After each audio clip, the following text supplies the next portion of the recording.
Good morning. Good morning. I am holding my eye open as long as I can, but today I will be in the bed. But I had to let you know I'm okay.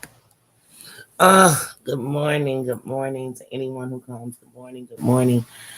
Good morning. Oh my goodness. I got up this morning. I swear.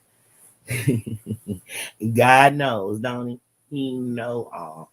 I got up this morning and my whole intention when I got up this morning was I was gonna go up to this place because I just have to learn to sit my butt still. That's why I be on Tina about her rest because I don't sit still. It's something I don't do. Um, One, because mentally if I sit still now, what's funny is I spend more time home than I do anywhere else. But at the end of the night, hey my corns mom, good morning team, good morning team. Um, at the end of the night, so I spend more time at home, but I spend it because I choose to, like I said, work on me. I grew up feeling like God made me wrong. And when I say he made me wrong, I felt like my brain did not work right. I felt like it was very loud. I felt like it confused me. And I felt like no matter how much I tried to explain it, it didn't make sense. But the truth was, I just didn't understand me. So that's a whole nother thing. That's a whole nother thing. But I have these moments in my mind where if I don't feel like I'm doing as much as I can do, I feel less than. So I'll start making myself do more. And then I feel like even with Stream Elements, how you doing? Even with my cornea transplant right now, I think that one of the biggest reasons that my body rejected it is because of me. Because I couldn't sit still. Because I was afraid of the prednisone and slipping into a prednisone rage, depression, anger. Like I was so worried about that because all I know is how it was the first time. So this time when I had my surgery, I was so afraid of the prednisone that when I got on it, and then the first time I got the prednisone, within a day, 2 days, or whatever of me taking the prednisone, I lost my cousin, and I was so afraid of this that prednisone slipping me into a depression. I couldn't sleep for about 4 days straight. It was doing exactly what it does that I don't like, and so I went back to work. I worked. Sometimes I worked 17 hours. Now y'all know I ain't do that a lot, but sometimes in between, since from my surgery, my transplant surgery to now, there was on Saturday I would work that 17 hours sometimes, do the straight double. Sarah, how you doing? But so when I think about my transplant and the reason that the transplant wasn't bad, so to whoever was my donor, the transplant was great. Thank you for it. The problem was I didn't do my part. And uh so I feel like that's why I'm going into another surgery. So that let me put you to today. So this week, I was telling my mom the other day when I was with my granddaughter, I was telling my mom, like, I'm just going to go up to the place right here on the corner because it's simple. You're just sitting there. I'm just going to go up there, get a little job, just something for me to do.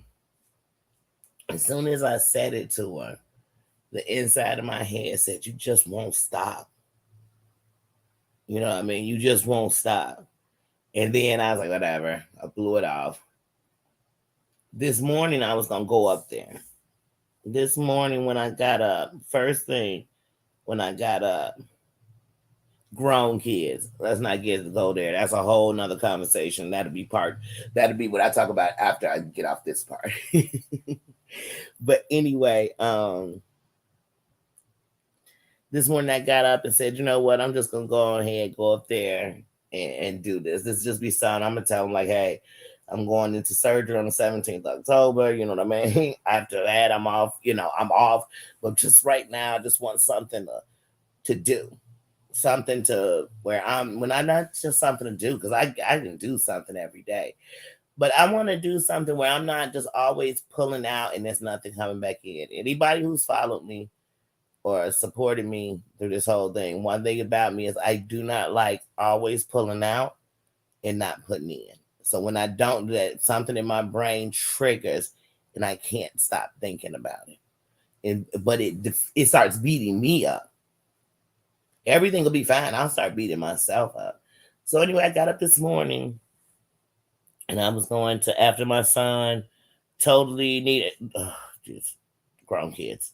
Like I said, a whole nother chapter. So I got up and I was like, I'm gonna just get up since I'm up already. He got me up a little earlier than I wanted to be.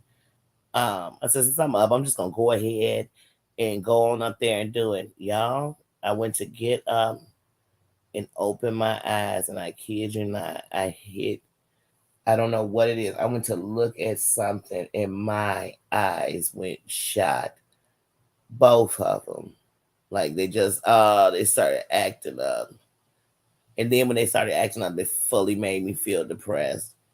That the thing that's gonna ruin me is me. The thing that's gonna destroy me is me. And so I said, oh no, no, no, no. My brain is going somewhere dark. I said, don't you dare, because it's not so. So I said, girl, I'm gonna go hang out in the kingdom. I don't know what nobody else gonna do. I didn't pick up my phone to call nobody. I didn't. I didn't. I just said alive. And I literally set the live for 5 minutes after I said it. And I said it so like 10 minutes, I think. I said it so close to when I went to go set it. It was like 9:46. I set it for 9:55. And I literally when I went to set it, I went to a daydream, girl, a daydream. And I looked up and I was like, oh shit, I'm a minute late. Said, I forgot you set that live that close, Danny. So that's why I wanted to make sure when I first came on, you could see me. I am literally just laying in my bed. Um, but yeah, I don't know what's going on with my eyes this morning. But they said, nah, that's not what we doing. That might be what you talking about doing. That might be what you said you're gonna do. But my eyes say no. So today I just honest to goodness, what's bad is I feel like there's stitches loose, but not in my bad eye, in my good eye. Like it's just, oh, my eye is off today. And the worst part is I'm supposed to be going to see the 50 Cent tomorrow. My eye is just off today. And so it made me think about just like when you think of conversations with people, like our health is what's most important. All that other stuff, you can't do none of it without health. Like you can't do none of it. I could have a million plans. Like I said, I got my grandson coming into town this weekend. Last week was my granddaughter's birthday. It's always something. It is always something. I kid you not. And I'm a grown arse woman. I'm a boss. I hate not having nothing. Like that always makes me just feel I hate going out and I just and so sometimes I think to myself, well, shoot, when I was young and you lived reckless, you used to say, well, I sleep when I die. That's when I get some rest. And so that would be my excuse for staying up. Like when I couldn't sleep, when that insomnia kicked in, I'd always say, oh, you get some rest when you go. You know what I'm saying? You get some rest in. But that's not when you're supposed to be resting. You're supposed to be resting your body. So I'm trying my best. If there's anything I can start working on to bring into the next year, it's just gonna be taking taking more time for myself. Like I said, I can tell you that the cornea gave out because of me. I didn't let my body heal. One of my biggest fears is, like I said, like anybody else, I tell people all the time, the hardest thing to ever shake or get over or come out of is insecurity. That's for all of us. That's not just a Danny thing. I'm not giving you my Achilles here. I'm telling you what I know for us all. Insecurity will defeat you. And so when you have insecurities, when people always putting labels and this gonna be you and this gonna be you, this what life gonna give you. Anytime my life looked like that, no matter what, I have literally had cancer in my ovaries. I've had surgeries. I've had parts of my intestines taken out. I've had reasons where I've had to sit still, and I've literally got up because I knew if I sat still, somebody would swear I just wanted to be lazy, swear I wanted a pity party, swear I got, people act like you got sick because you wanted to. The last thing I want to be doing is having 2 cornea transplants in 1 year. The last thing I'd want to do is have a disease in my cornea. That's the last thing I'd want. Cause shoot, I don't know what I'd do without eyes. So that's the last thing somebody wants. So some days with my eyes, it make me feel helpless. So it make me jump up and do more than I should. Then some days with my eyes, it make me just not want to do anything because I'm so petrified of anything happening to them. Like literally, I'm that scared of something happening to my ass. I walk through crowds and I think about just people loosely moving their arm, not on intentionally. So I hate crowds. When I'm with babies, even my granddaughter, I have to be so alert with the jerking of her hand. You know how their hands just jerk. They so excited and she's a hand baby, so she's always moving it. And I mean literally, she has hit me in my eye. And not intentionally, but I'm always like, oh, I just don't. And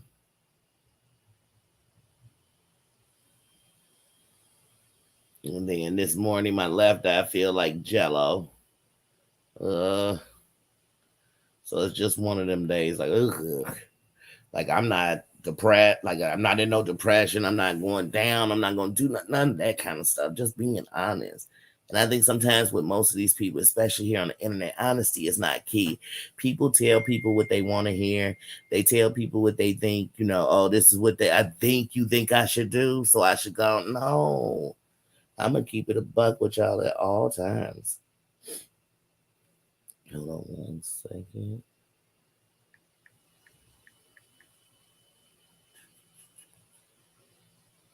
But yeah, so I just said, let me come on in here, run my mouth, talk to y'all, see what's up. Hey, Susan, how you doing? Yeah, so like I said, so right now, and it's just easier for me to sit here with this phone right next to me and read the comments, not squinting in the camera, not any of that. Let's see what you're saying, Corn. But how's everybody's Wednesday going? Like today's Wednesday, right? I don't know. A day is a day is a day is a day. A day is a day is a day.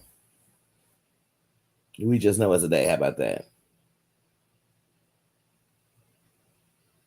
Mm.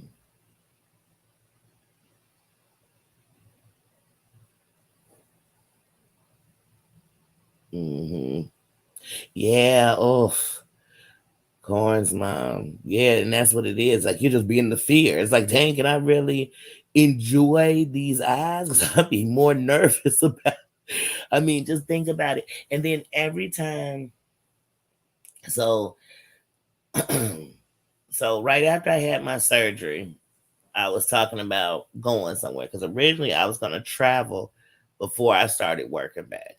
That was what I was going to do, even though I knew that would mean spending money. So more out, nothing in. Not nothing in, but you know what I mean? And less in or not bringing more in. So the more out, then you should be bringing in more. It's bringing in not more than you taking out, but just bringing in some more. But anyway, that's how I look at things. But anyway, so I was going to travel. And Mama Ann kept saying for me to ask my doctor. And I thought, why? And I asked him, and his answer was no. So then when he said no, that did something to me because I thought, okay, Because of this eye, I cannot drive. Because of this eye now, I cannot travel right now. So right after my surgery, I couldn't travel. And so, like I said, the walls were closing in on me mentally. And I never worry what someone can do to me in my mental because it's way more advanced than that. And the one thing about most people is they're waiting for a doctor or someone else to tell them how they work. I need the doctor to help me with things, but the person that's going to unlock me is me. I know it all. Meaning about me. You want to talk about people who talk about they know it all. The only thing you know all of is you. And the worst part about knowing all of you, there's a period where you were too young to even remember what was going on with you. But other than that, every step, every moment, every breath, every bite, everything, every dump, every pee was you. So when it comes to me, I had to learn me. And people say, "Oh, Danny, I wish I could go ahead and do." Baby, this wasn't overnight. And half the stuff that got me to where I'm at, I wish I didn't have to. But I understand that they were parts of the foundation. But like I said, Dan, how you doing? Like I said, so he said I couldn't travel. So now I can't even just jump up and go like I want to go. I got a dog, so all that we just go take a trip and ride and take 15 weeks. Well, when am I getting back to my dog?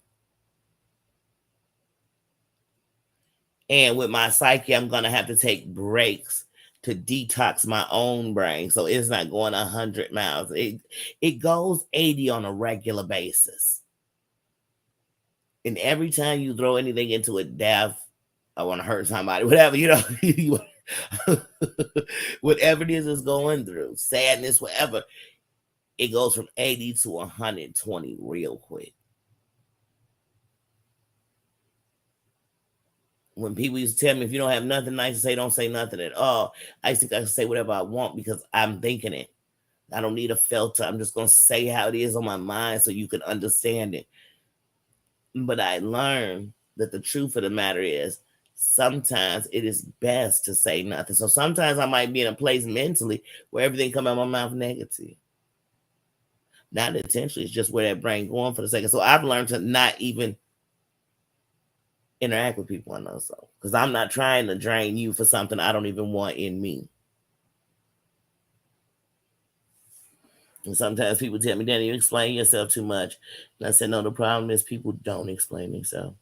They want us to read their mind, know what they feel, know what they've been through, or they give us examples of things that happened to them in life. And we're supposed to, through that, understand how to treat you, what not to do. You don't even know. Because most of us, the things that bother us, we put ourselves in that situation. Just like I tell you, when I realized that because my father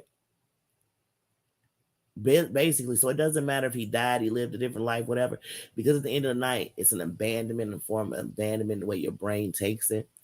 It caused me to look for relationships that were not going to be, you know what I mean?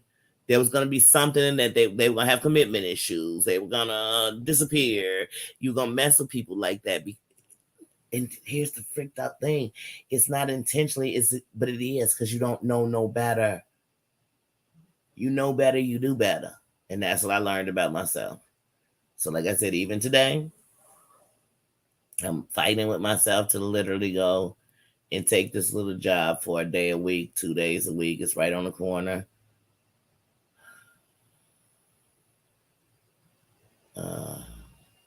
And I woke up and my body's completely, my eyes just said, like I said, I feel like one of my stitches is loose in my right eye, which is my good eye. And my left eye, my left eye this morning does not want to look at light. So today may be a day I have to, and I haven't had to do this in a while, put a patch on. But if I have to put a patch on, then it just means I won't be coming on live with my face on. And it just means, that's all it means. It means, or if I do, I just have the patch and my sunglasses on. But I haven't had to wear a patch in a long time. So like I said, so that's when I woke up and thought, oh, guess God is trying to tell you something. And they say God is not the author of confusion. So it's hard when you're saying to yourself, Well, it's God who's telling me to get up and go work these 2 days, but maybe it's not. Yeah, girl, I don't know. I just came to the kingdom to hang out and talk about grown kids too.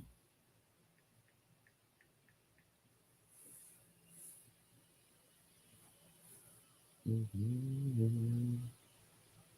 Yes, and prayers to Mama Ann. Send prayers to each other. Don't forget about Tina and her healing. And that's one of the reasons she can't come in here and type. Seriously, thanks for the prayer, sis. Dan the man, how you doing?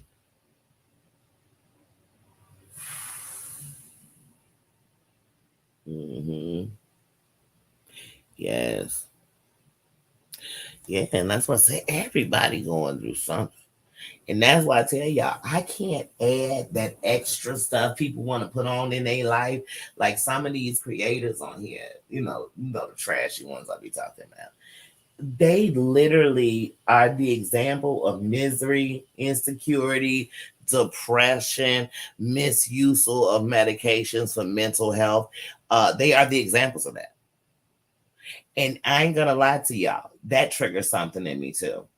Because I watch people like them make a mockery of mental health, correct? Make a mockery of essay, make a mockery of suicide attempt, make a mockery of the things some of us are are blessed to have gotten through. Like I just can't see how you play with mental health. It's just like how when somebody goes and does a mass shooting or something and they put it on mental health. So it only makes people think people with mental health are either cuckoo where they just sitting there rocking back and forth, or they're in some place taking people's lives. And there's a big spectrum in between that. Like there's a big area in between that of mental health. But undiagnosed mental health being used with street drugs instead of what you need as a medication, those are dangerous things. Isolation with mental health, these are dangerous things.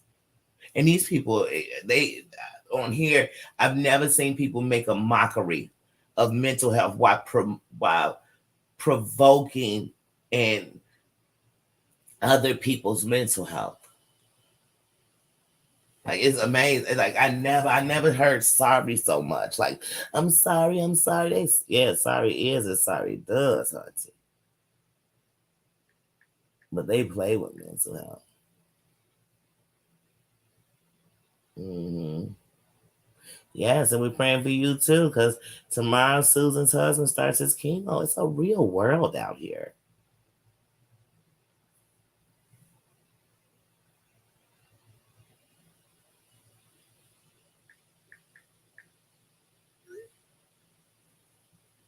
And then, like I said, I mean, I got grown kids, I got grandkids. And the one thing about to all the parents out here, when your children are grown, their wings are spreading. It's time for them to fly. And hopefully, the foundation you put up under them works. So that when I say this, now sometimes those grown kids might still live with you. They might be going through their thing. They might be doing great. They might be whatever, but it's their turn to try to do it. And what my goal, my job with them to do is to let them know I fly with them. You know what I mean? That we will spread our wings together. And I think they get weak. I get right under my baby bird. Yeah, you better believe that. But girl, grown kids, grown kids. Fellas, girls, everybody, grown kids. Oh, I'm sorry. I swear, because as parents, you just want to make sure when you gone, they all right. They're gonna be okay. Cause see, you know for a fact that this world is cold. And that doesn't mean everything in it is cold, but it's cold enough that if you go the wrong way, you just might freeze. It's just that cold. It's so cold that you could be sitting in the beach in the world of the beach, and make a left on the wrong street and be like, "How's there icebergs coming out the water?" Because it's that cold. It's the world. Such is the world.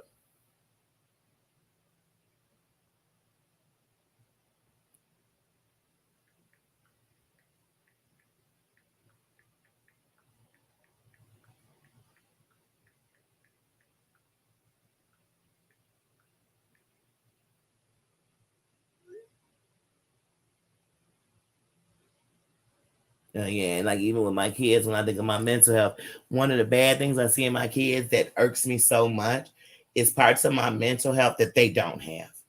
And I'm just gonna say that because, and I don't blame them for thinking they do in their minds, and they don't even say they do. I just see it when they act. It's seen that like, oh, you get too caught in something and you stay in that mode. Like y'all can't think. Y'all always know when something about that because they, oh, here they go. So for example, with me, there were years of when my nephew passed. When you get around that time of year, I destroyed my own life.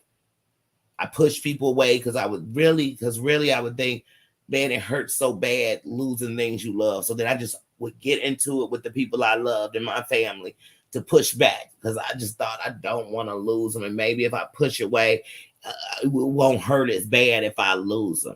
And so I would push people away. I'd go into depressions. I'd stay up late. I couldn't go to sleep. My insomnia days were worse because it was that time of year.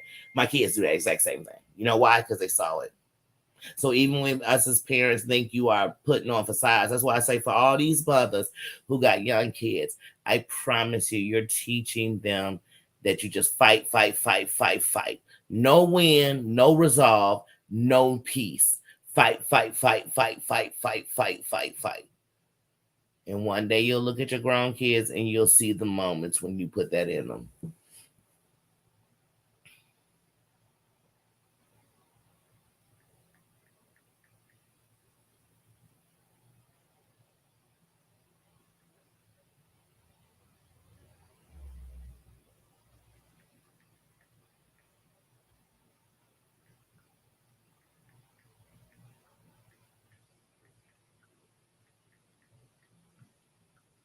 Oh,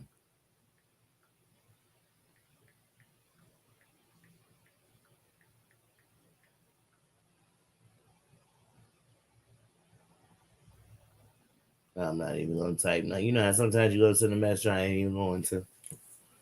I'm not even going to. And one thing you got to know about your mental health is at all times it could be triggered. It could be triggered at all times, and it's gonna be triggered by people that don't know they doing it. It's gonna be triggered by people who know they doing it. It's gonna be triggered. I've learned it. Cree, how you doing? Joe being Joe, how you doing? But I've learned it, and like I said, you'll see it with your kids. Later on, you'll see it. I used to tell my kids, don't trust no one.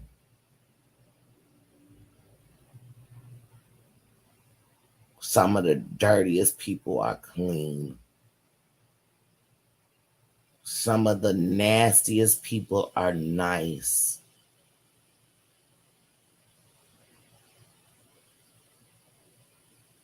And I used to feed them that. I said, man, what that coach want?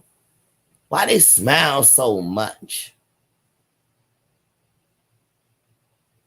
So later, when you see it, like at first when I see it and they were at a certain age, I was happy to see it because I knew that they could protect themselves from the weak. And that's why I tell people the difference between me and most is I could sit here and vulnerably tell you all about me, but I'm not easy to hurt like that.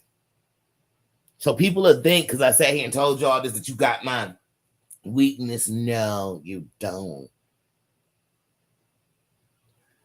My biggest enemy ever will be me. The person that'll be able to make me hear something and hurt my feelings with it's gonna be me. That's why I tell people the person who beat up on themselves the worst is yourself. Don't nobody beat up on you like you beat up on you. Don't nobody put you down or tell you it wasn't good enough like you tell yourself it wasn't good enough.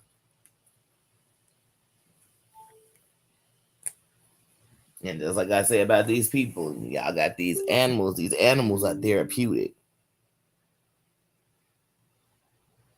I never forget somebody put in my chat and put in my comments when I was first saying, well, I'm gonna just be here until me and Nino find a place. I thought it would be quicker. I thought it would be sooner, faster, and it wasn't.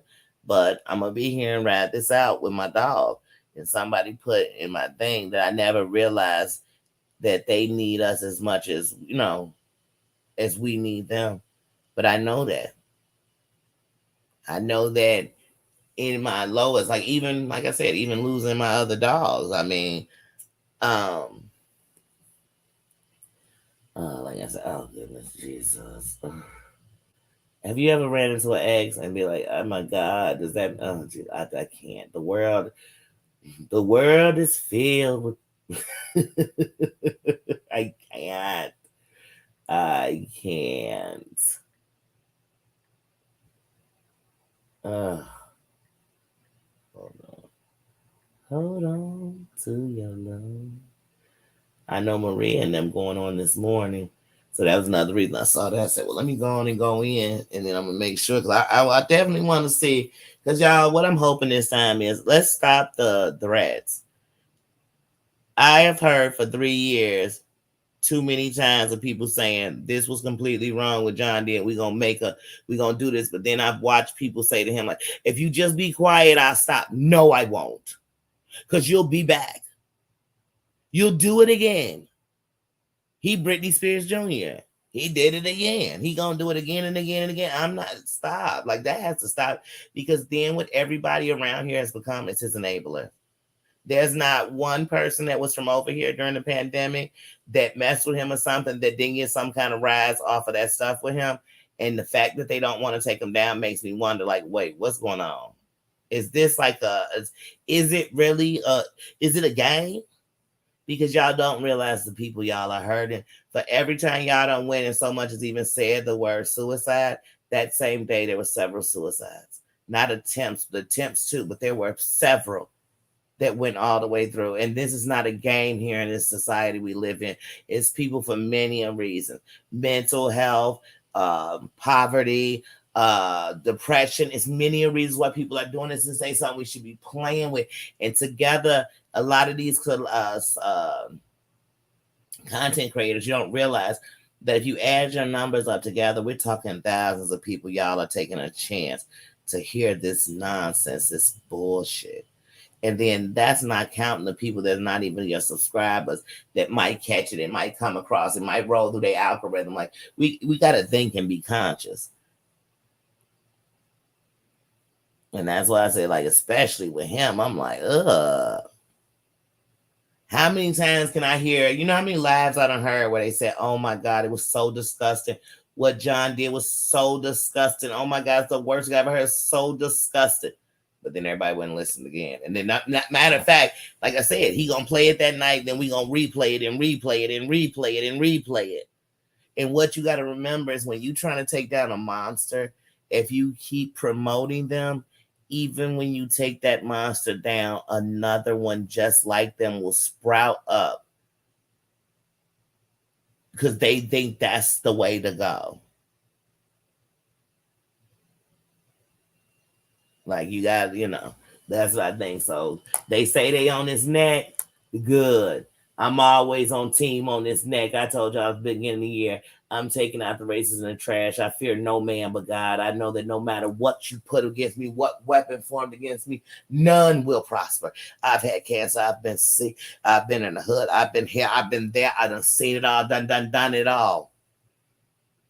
If you think some people typing in the computer who keep constantly telling me that they can barely hold their life together off what's going on, gonna put some fear in me, it'll never happen. It'll never happen.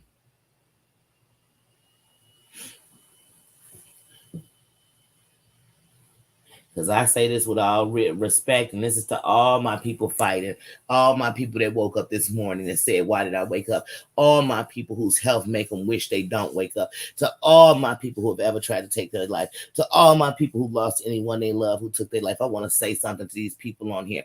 To the Jules, to the Johns, to the Ambers, to all of you nasty people who have dared to say your children were about to commit an essay, y'all were about to commit an essay. I know you all are lying and playing about it. And here's how I know.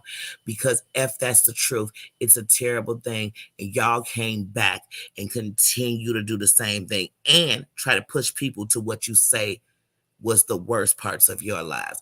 And that is wrong. That's wrong, y'all. And all of y'all have done it. Y'all go 1 minute from essay, from it's a suicide attempt to I'm gonna be the nastiest person in the world because I'm back and look at me, y'all. This is what I'm supposed to do. Then it's back to oh my God, I gotta sit down because this is breaking my whole life apart. Baby, there's somebody who's watching y'all and y'all don't even know it. And they thinking, yeah, I'm gonna just go off on the person that I'm mad about, or I'm gonna go off about this thing, and they gonna go out and do something terrible in the world, thinking that what y'all said is the way to do it. Or they're gonna end their self because they're gonna realize the fight don't get better. And I just don't get if the internet been so miserable to all y'all. If it's bully y'all, if it's dog y'all, if it's got y'all coming on being racist, liars, cray, whatever it's got y'all doing, if it's got y'all doing all of that stuff, why do y'all come back? Oh, let me guess, y'all come back for them subscribers that support you. Then why not for them? Y'all have some peace and just enjoy them. I mean, I got a million questions because all they do is trigger freaking, you know what I mean? Every time I turn around in the last 3 years, if I ain't looking up at somebody talking about suicide, they talking about R. They ain't talking about R, they just talking about SA. If they ain't talking about SA, they showing me DV. And Hunty, let me tell you something. Half of what we just named I've been through before at one point or another in my life. And damn it, I didn't come on the internet for every day us to wake that beast up.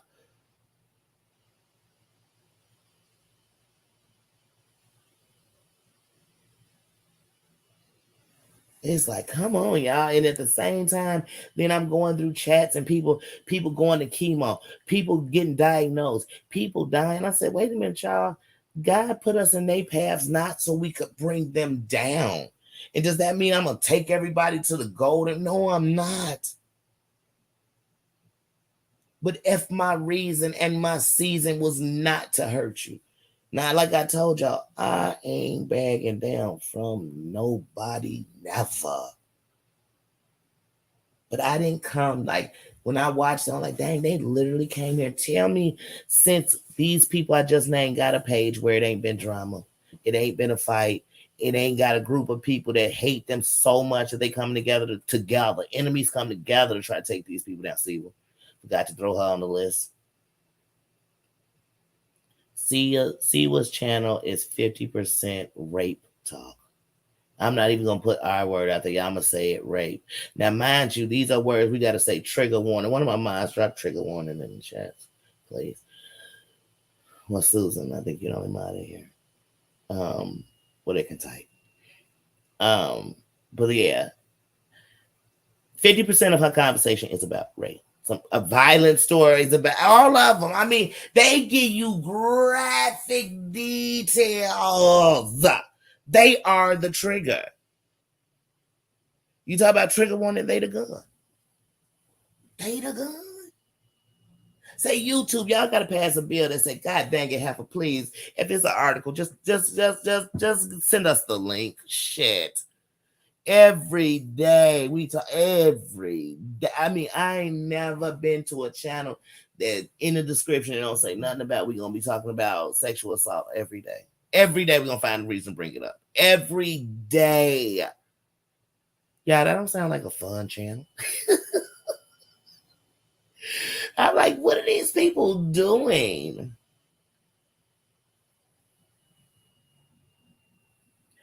John done did everything that would normally make people say, this is a terrible person to society. Forget just the internet.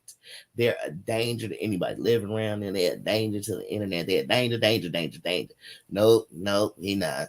People going back and forth for being his friends. Half of them was trying to take him. And you be like, what? What is he? Because misery love company. And water seeps its own level, and that's why these people together. Because they just alike. If all I talk about is art, why wouldn't I want to hang about people that think it's funny? Why wouldn't I? Because I just think I don't deserve nothing better. That's what I see in these women. You know what I mean? Like, dang, and then we making women look weak and bad. Like, these are the weakest women I've ever seen in my life. And these are mothers. These assholes. Let me see what you're saying, John. But yeah, I'm like, do these people realize like what they do? And then what's bad is you demonetize your video talking about what they're doing. They don't care. That's why all of them got to have money from the subbies, because they're not doing the stuff to get them the money from YouTube. That's like working a job and stealing from the job. because your ass don't want to work. Real talk, how you doing, King? I love when the King's up in the building. Let me see what you're saying, Joe. Hi, my name is Joe. I got a wife and 3 kids. We should build each other up, right? Mm-hmm. Yep, and that's Joe. Listen, I got lives where I used to tell people, like, man, y'all, there's so much going on. Clock up out of here and pick a funny movie. Make sure before y'all go to bed, watch something funny. Even if you're watching a mess, if it still got you laughing, because some of this mess sometimes that made me literally laugh. I got a headache, y'all. I ain't even gonna lie. I'm not gonna lie. But if I'm walking out of the live thinking about the day a man took advantage of me and it was nothing I could do and I felt, that's not how you were supposed to go in there feeling. If you walked in there and you thought about how, damn, I didn't get to have children, does that make me less of a woman than another bitch? That ain't how you supposed to walk out of there. If you walked out of there thinking, you know what, I never been married, so I'm less than a bitch who been married, even if he cheated on the lie to or had another bitch. Come on now.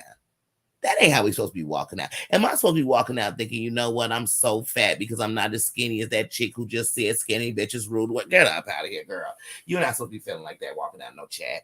You're not supposed to be walking out of a chat thinking, yeah, they right, black people are crackheads. What? No, they ain't. The biggest drug user once again in this country. The biggest everything in this country, whether it's right or wrong, is going to be Caucasians because they're the biggest number as a whole by themselves. So I don't know why they keep putting it on everybody else.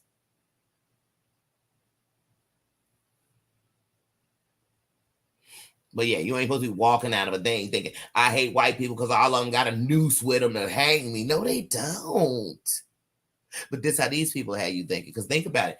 Every black person that see John Yates and see all them white people up in there and then see that it keeps going on and YouTube does nothing, it confirms to them that white people can slaughter this world and nobody cares, but yet they'll be talking about be scared of black people. They'll be the same white people that clutch their purse when they see a black person. Get up out of here. You a terror, not me. You're on the internet being a racist, admitting to prostitution, doing crack. And then they'll be, look, remember y'all that day when I was talking about John Yates? And I know it was him, one of the skanks from over there. They came up in my thing and was like, you're a crackhead. You know why they said that? Because society says black people are crackheads when really more of them are crack users. Like I said, we know who flood these drugs. We know why we sell drugs. Because everybody on them at the end of the night. But when you live in this prejudiced world, this oppressed mindset, you think a certain way. But these people are crackheads, meth addicts, Zanny poppers with liquor, Percocet takers. And they talking about everybody else. These are people we listening to. So you telling me that some of y'all can honestly say, y'all literally turn on and watch from beginning to end a drug addict as they binge hate through their mouth? Come on now. Come on now. It's some shows over here where it's a guy on here, he be interviewing them drug addicts on the street. I'd rather watch that. I'd rather watch that than watch people who swear to me they not on drugs, but every sign they showing is drug addicts. And I don't know about y'all, but some of us got some family members who fighting with drugs. And we praying hard for them to get off. And some of them done got off and we praying hard for them to stay off. So there's no way I'm going to bring into my spirit or my world drug addicts running wild. Every last one of them. Them people I just named, I'm not going to keep naming them. Them people I just named. Every last one of them got a story where one of their friends was a junkie. Why are they around all these junkies?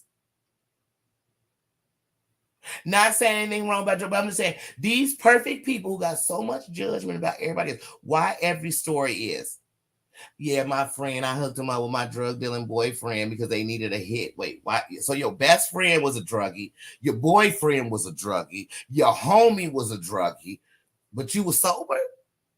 What were you, their counselor? I find this real hard to believe. Neither one of them.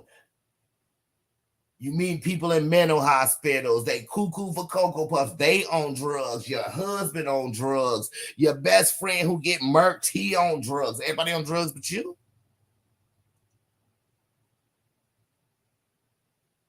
Then John telling us, oh, my grandmother lost all her children. One disappeared. One was 187. One took their life. Okay, shorty, homie. I thought your mama took her life when you was 9, right? How old were you when your auntie got 187? Because and then your grandma just sat up and just was depressed. No wonder you're just like that. Because if she was that way, she shouldn't have been raising you. We see what it did. We see what it did. And if you love your grandma like I love my grandma, I'd never be on the internet embarrassing her name like that. She raised you to be depressed. Mm-hmm.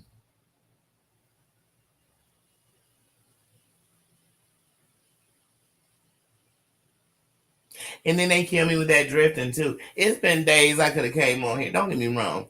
I'm blessed. My family takes very well care of me when I can. And when I can, I take care of myself.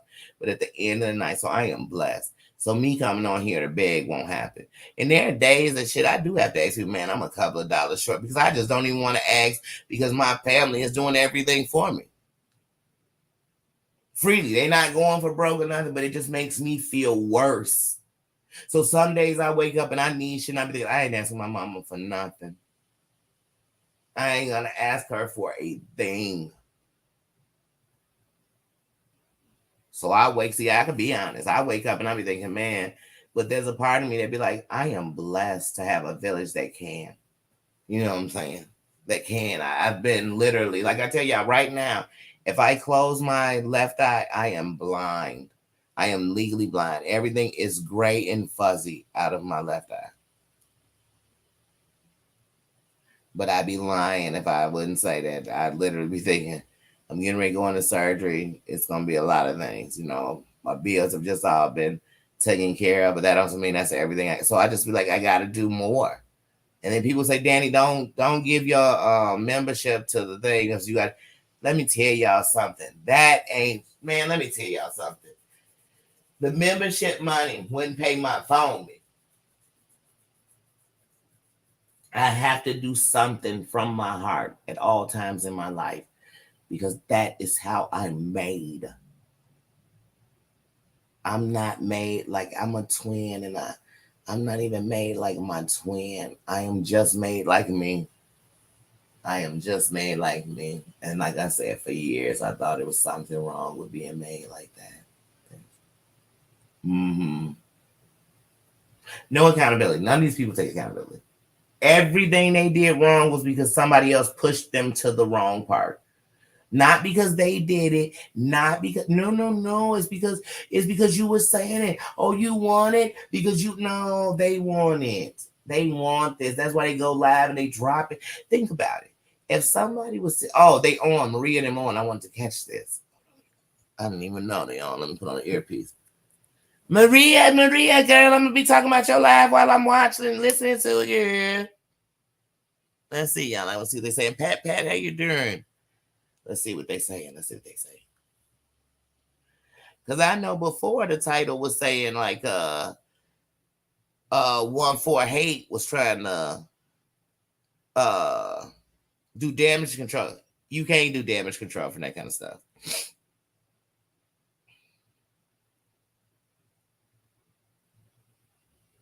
I'm telling you, y'all don't know it. And an OG. Yep, Home Depot gin. I'm telling you. And see, some of this stuff, I'm apologize. Some of this stuff I feel like was already in our face, but because people were trying to feel sorry, do this, it was like, get Home Depot gin out of here. She's a stalker. She's in love with him. They even did it with Maria. It was like, remember, y'all? Remember when Maria came over there on John's panel? It was the day that Brooke and John made up. And Maria came over. And then after that, he was like, oh, she's a stalker. Oh, she just stalks me. It's been 7 years of stalking and stalking and stalking and stalking. And then the next thing you know, when they got cool, Maria and John back cool with each other, then she's not a stalker. Then as soon as you fall out with her, she's a stalker. She's a stalker. I can't. Oh, Jesus. I swear, I feel like I just want to call them the virus. These people literally are just like COVID. They said it wasn't nothing. It got terrible. It wiped lots of people out. It made lots of people scared. It triggered lots of mental health. And now it's back. Tell me these people ain't just like the virus. You know what I'm saying? You can't get a vaccination from them neither, just like you couldn't get it from that. People we got vaccinated, people got, I mean, I'm not even gonna get into that because they're gonna call that political talk. But anyway.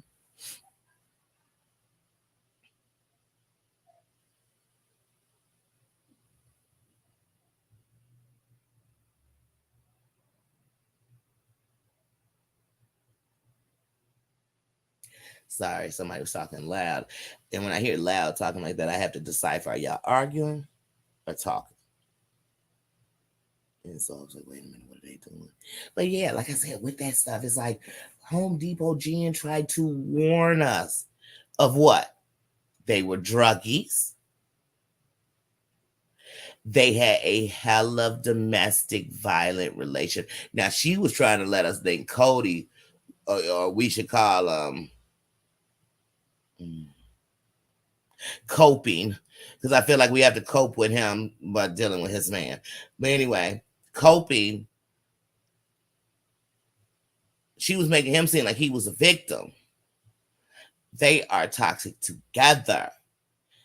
I done seen coping straight like be like, yeah, that's what happened. That's what happened. Yeah, yeah. And then remember, and he'll add details, and they both be lying.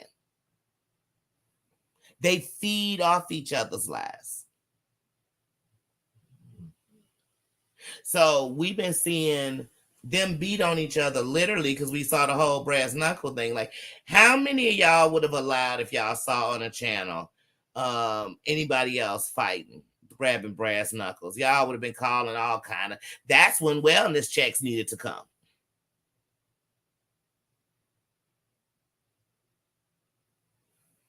Yeah. What's funny is when he did the whole S faking, when he said the faking about that. First of all, I said, if you go back to my lives, I said back then that I didn't buy him and Julie's call. One for hate. I didn't buy it.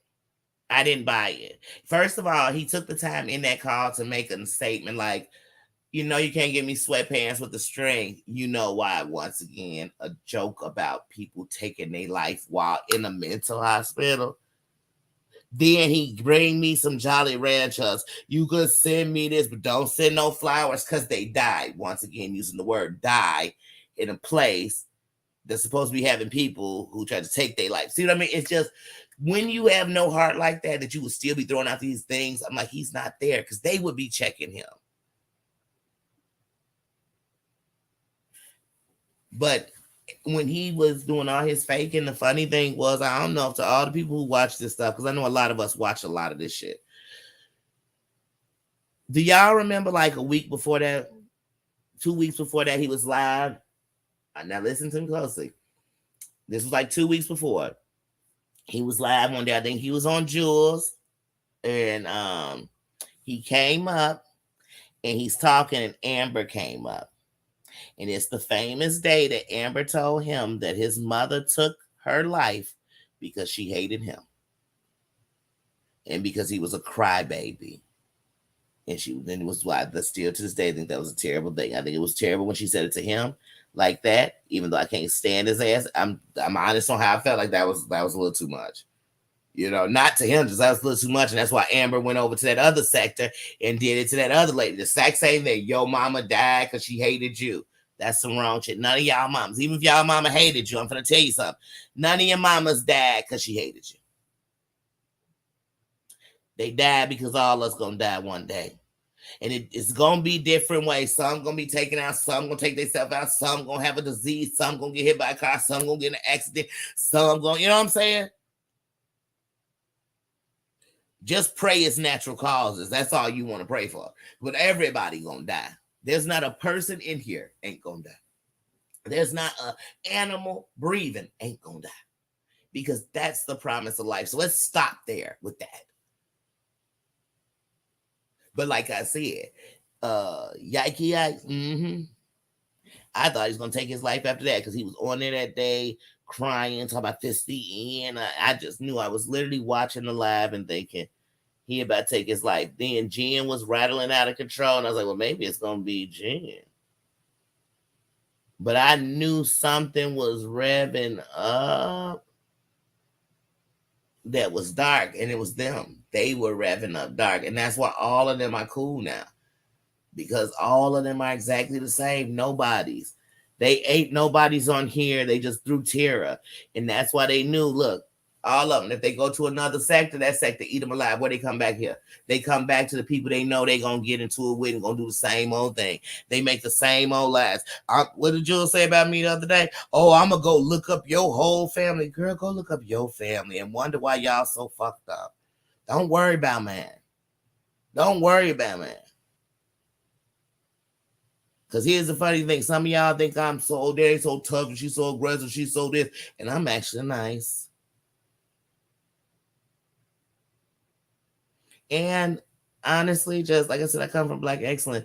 Most of the people in my family are intelligent, well-to-do, business owner, educated, and they're way smarter than this.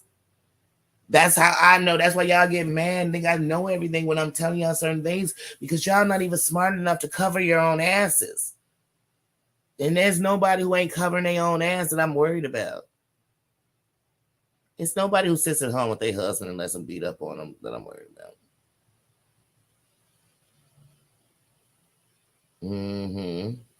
Yeah, like I said, all of this stuff come from something else. None of it is for right now. And they purposely bring it back. And that's why I told you, all of them, oh, come on up, come on up. Why would I have my enemy come on?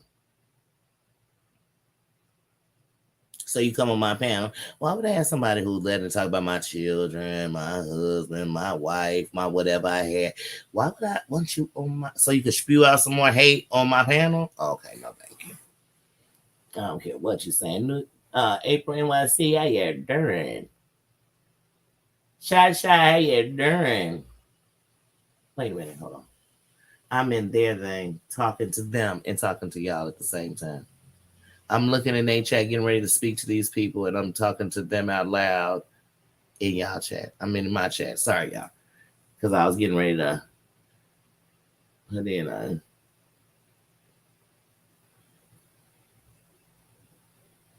because I can't see to everybody.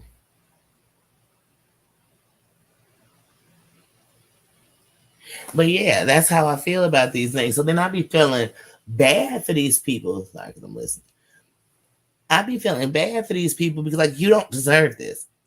Nobody deserves it. I'm not gonna lie to you. No matter what nobody think, I felt like what happened with Maria's daughter the other day was bullshit. I really did. I felt like stuff like that is so dumb. Sorry, I'm listening. To just makes me think when I'm hearing these stories, like, this shit is so stupid. Like, if I don't like Maria, I'm at Maria.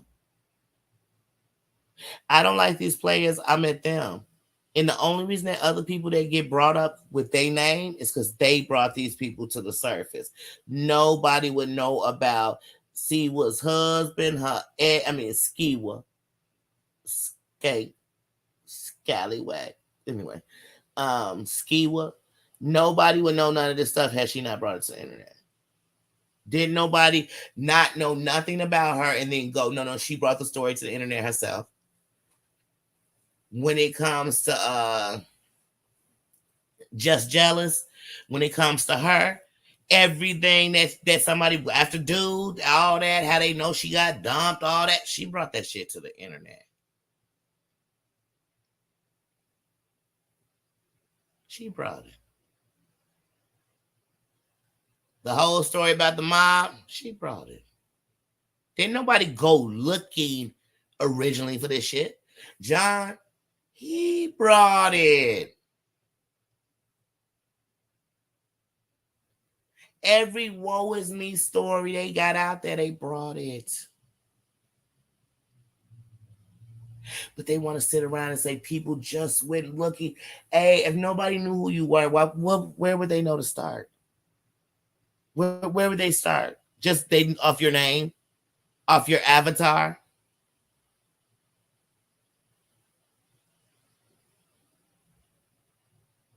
Amber, Scamber.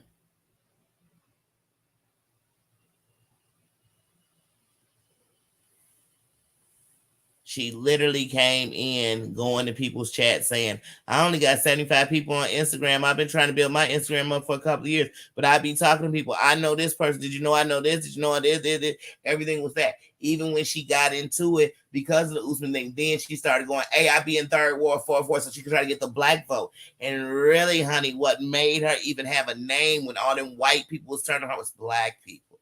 But she turned on them left, right, and side for the name of her black son. I mean, word on the curb out the man's mouth himself. She slept with a whole man who called her son a effing A-N. Fill in the blanks.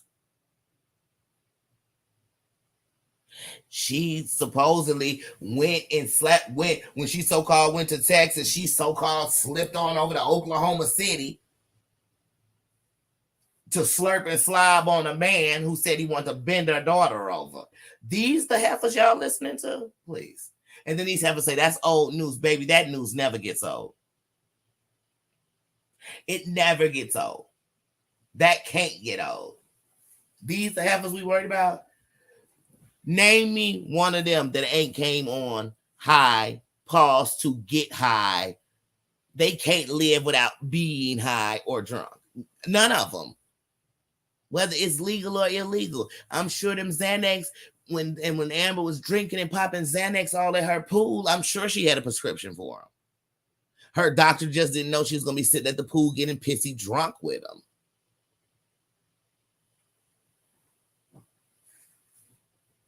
Weed is legal in Illinois, but first of all, dabbing is real strong. That ain't just smoking weed. That's super duper strong. And if you dabbing back to back and eating gummies and eating this, man, you are taking lots of drug in at one time. And that means it takes a lot for you to get high. And you're just building up your tolerance that you're never going to have enough to get high to be okay. And you still angry and mad while you on weed. That means that shit ain't working. That shit ain't working. That's why I said, these the heifers y'all fighting with, they fighting themselves. Ignore them, press charges on them, and they'll be okay. And I'm not even one for the police. Like I told y'all, I don't go to the police. But since these people think they're above the law, and this is exactly where they're going to go on you if you try to turn to the street justice because they act like they want street justice, they really want to go snitch. Because all them snitches. Some professionally, but they all snitches. See, we've been tortured by a man for 20 years, but yet we're still going on vacations with him a couple of years ago just to see if everything could work out. What's going to work out? Me and a meth addict that abuses me and my children? How does that work out? As I said, these people want to tell you lies and make you believe it. Just like her. He was one of the best men in my whole life on crack. See, y'all go ahead and listen to the hype. I won't. But like I said, they be triggering me. Triggering me to go call. What was that commercial? If you don't get help at Cradle, no, Cradle was the adoption center. If you don't get help at Charter, please get help somewhere. I swear I want to play that commercial for them. Please go get help somewhere. Please. Because it's real mental health out here and people are really going through out here. And y'all playing.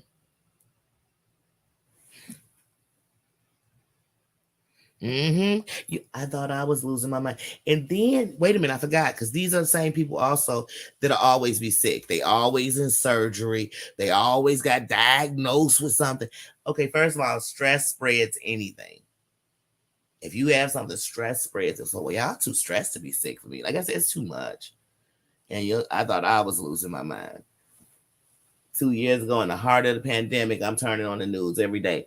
Thousands of Americans passing away. And then every day I'm turning on TV and these folks are screaming, cursing, crying, swearing. Remember Amber, my only vow is to take Yates down. She must have been take him down to the club and go dancing with him. She must have been take him down to the pharmacy and pull up a pack of, you know what I'm saying? Like, I don't know. She must have been take him to 7-Eleven and get him a coffee so he could shake it up on those black people again and a pack of cigarettes. I don't know what she was taking him down to do. Because they best friends. And look, all of them are so dumb that they sit together crying and fighting about the stuff that everybody else did, but the people in the room did it to each other too. This is like, I'm like, oh my God, how do you sit? How does Siwa sit talking about who tortured her? But yeah, she talks to Amber and John. Like, they tortured you the most. None of the people you after are worse than those two people, especially Amber. Just like Amber. Amber, you a pimp for this one, though. I'm going to give it to you. You on the other side of the game now. You a pimp for this one. You read Siwa for filth. You let the whole internet know forever. Because I still got that part of that video. Because it was parts where I couldn't believe, like, wait a minute. Dude was 40. He had 6 kids. Why was he Siwa's best friend? How old was she then? And why is she affiliated with all these drug addicts?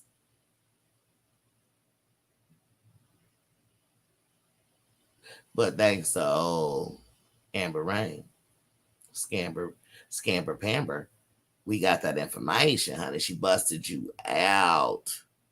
She was the one saying, why are you letting your daughter get a boyfriend? Like I said, she busted you out. You could even hold a conversation with her. You're weak.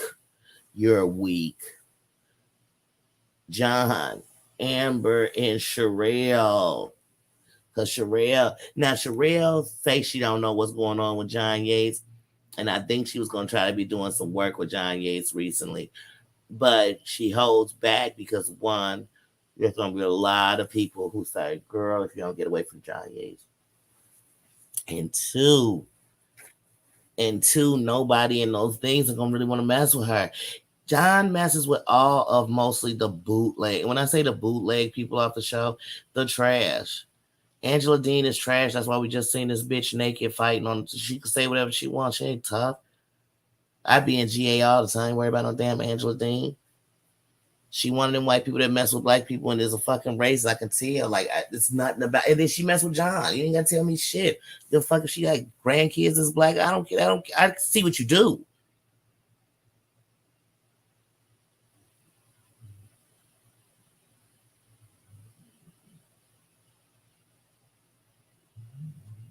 I'm not gonna be hanging with people, any people. I don't care what race they are. I ain't gonna be hanging with anybody who's sitting up saying stuff like, man, I'll slaughter these white people, old crackers. I'm just dissing white people all to death because I can say, oh, I know what white people they talking about because I would know that they talking about a different kind. But if my grandkids ever heard me in that conversation giggling, then they know that they white too. And I could be talking about them too. Or these people that I'm laughing with are talking about them too. Like, have some maturity about yourself. Or be honest. I hate this race and I just hate it. Just say it. State it. Quit playing with me though. All this crap. It's like, how could you forget it? So like I said, but now all y'all bosom buddies hanging out, kicking the bobo.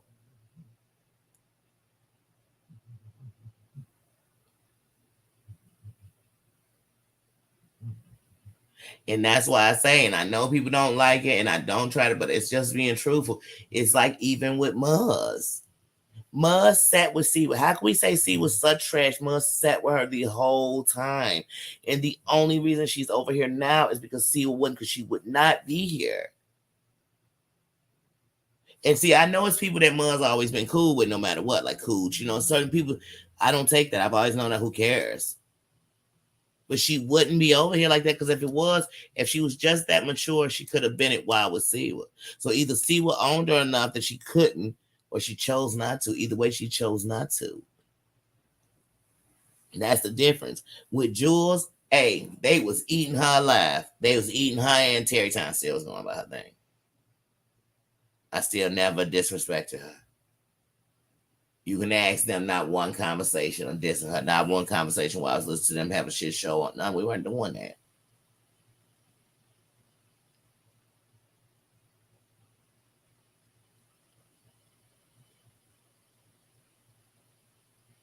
I stood firm on that.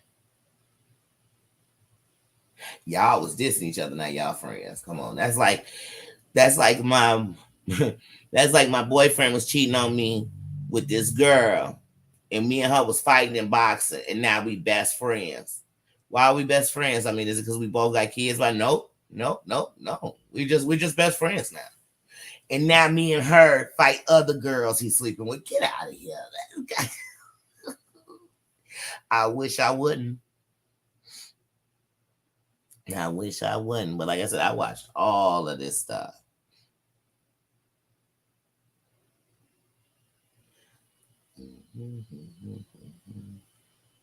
I remember Sherelle came on. John is my friend.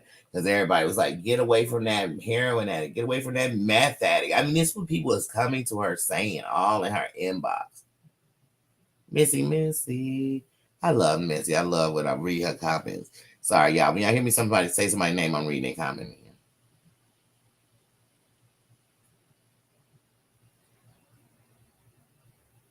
Mm-hmm. You gotta teach your kids like that. Sorry, sometimes and that's the thing. Sometimes you go to these chats and it's just people are. I mean, that's why I told y'all the chats. You gotta read these chats. The chats, one, gonna be telling you what's going on. You're gonna see, you're gonna hear from the people and what they think or how this is making them feel. Cause this shit ain't. It'll affect all of us. It will affect all of us. Mm-hmm. Right. She has too much to lose to go back. But no, I'm dead ass. Like a month ago, Pat, because like I said, some of these people I see to this day, I used to see them over there in Sherelle's. I used to be over in Sherelle's all the time. 3 years ago, I was all in Sherelle's. I was in Sherelle's when Sherelle brought Perry the first time. People didn't accept him, and then she brought him back a couple of months later, a couple of weeks later, and everybody loved him, and he was funny. I was there the first time Gio came on. I was there when Andrea went from uh Auntie's Advice to over there. It's like Amber was at Auntie's Advice. Auntie's Advice was a mentor to Amber. I was there for all that. I was there when Amber brought John Yates to Sherelle. Mm-hmm. I was there when old girl tried to bust out Amber on John Yates. It was John Yates, Amber, and Heidi. And she was trying to say, like, Amber, remember what you told me about Sherelle? Amber, because Amber's messy.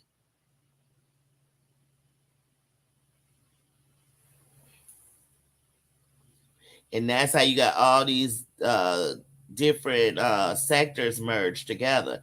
So that's how you got the anti-Katie Joy. Because like I said, when I went over to Charlotte of the Web the first time, inside her chat was Julie Virgo, Selfie Queen, JJ, T-Spiracy. I mean, all these people I just named, I had never seen them before there. They were there. I remember when Selfie didn't have a channel. I remember when Selfie started the channel. There was another one I used to see too. Words Have Power. Yeah.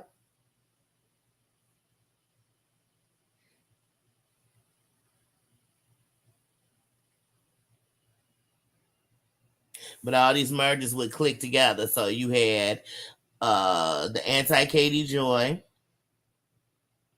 You had the basically I forget, like it wasn't called the 90 day, but it's like really it's more of like reality recapping and stuff. So you had them, you had the people who hate it, and then you had the actual 90-day people who would be like Maria and them. They came from IG. They didn't come from the internet, but they all came on here. And here's why. Because most of these people were following hate. They were following people they couldn't stand, they want to take down.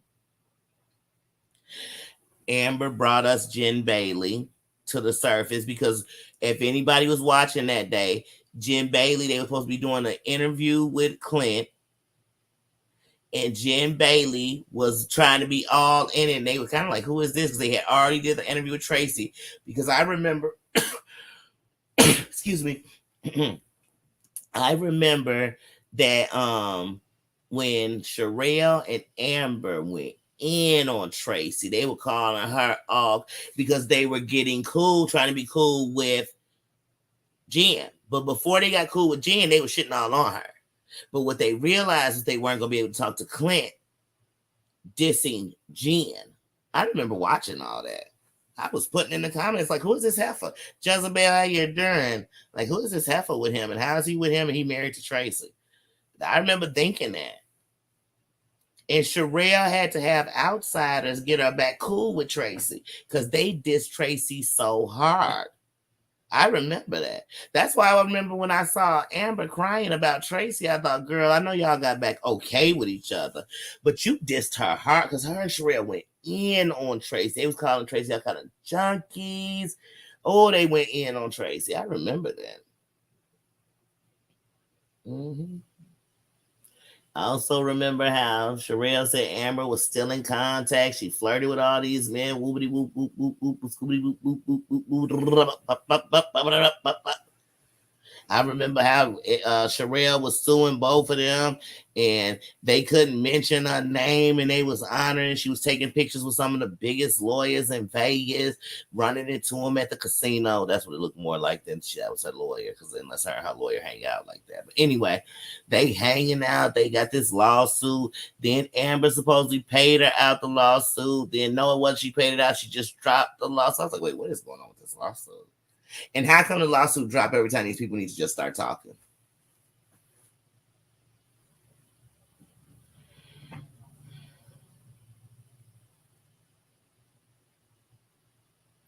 And one of the things I know is even when like John and Sherelle got back cool, like John still want to be cool with Sherelle, but Sherelle a fool if she first of all she's bigger, too big to be getting up with John, and secondly she'd be a fool because John has no respect for black people.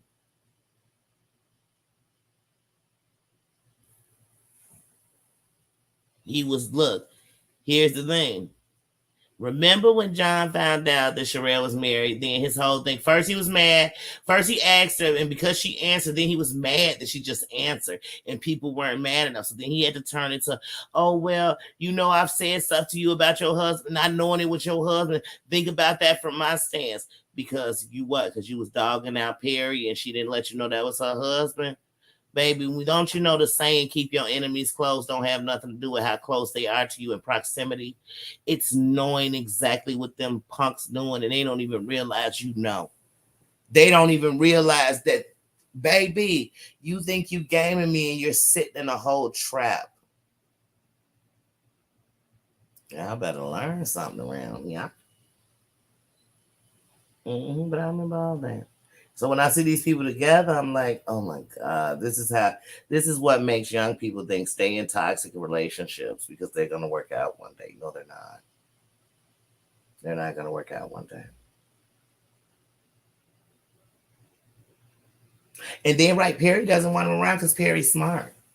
Perry's smart, you don't want him around. Now the funny thing is he's a liability. He is definitely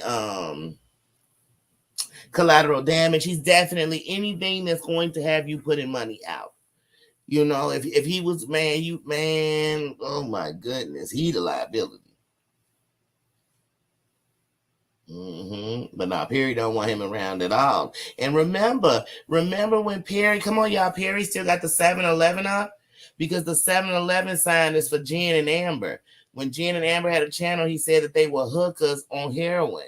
And he brought up proof that Jen was a user.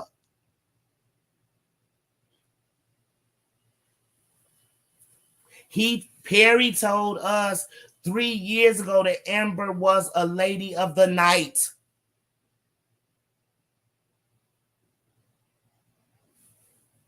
Am I making it up? Anybody used to watch Perry? Because I used to watch him faithfully. I've been up on this panel several times. I started calling him Unc Perry first.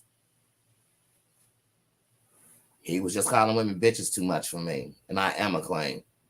And once again, if I sit with a man who all he do is degrade women, sorry, I don't even think you respecting your wife. Because I heard you call her dumbass on the thing before too. So I'm like, oh, I think you love her, but your lack of respect for women. And then when he stopped, he took that out of his little thing. You know what I'm saying? Still got more respect for Perry than, you know. But yes. Yes, he did. And he still, if Perry come up live tomorrow, he gonna have the 7-Eleven thing. Amber had her dumb ass up on his panel and he had the 7-Eleven thing behind him. It come from her. Finger in the fish come from Sherelle.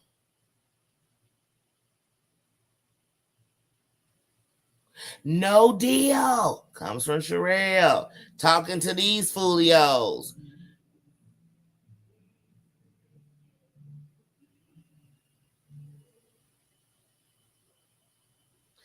Just like, with no disrespect, it's just like AT2. AT2 rolled on the John Yates thing because first it started by talking about Sherelle. Sherelle and them sent D over there to check him, and he got excited and he ran with that team.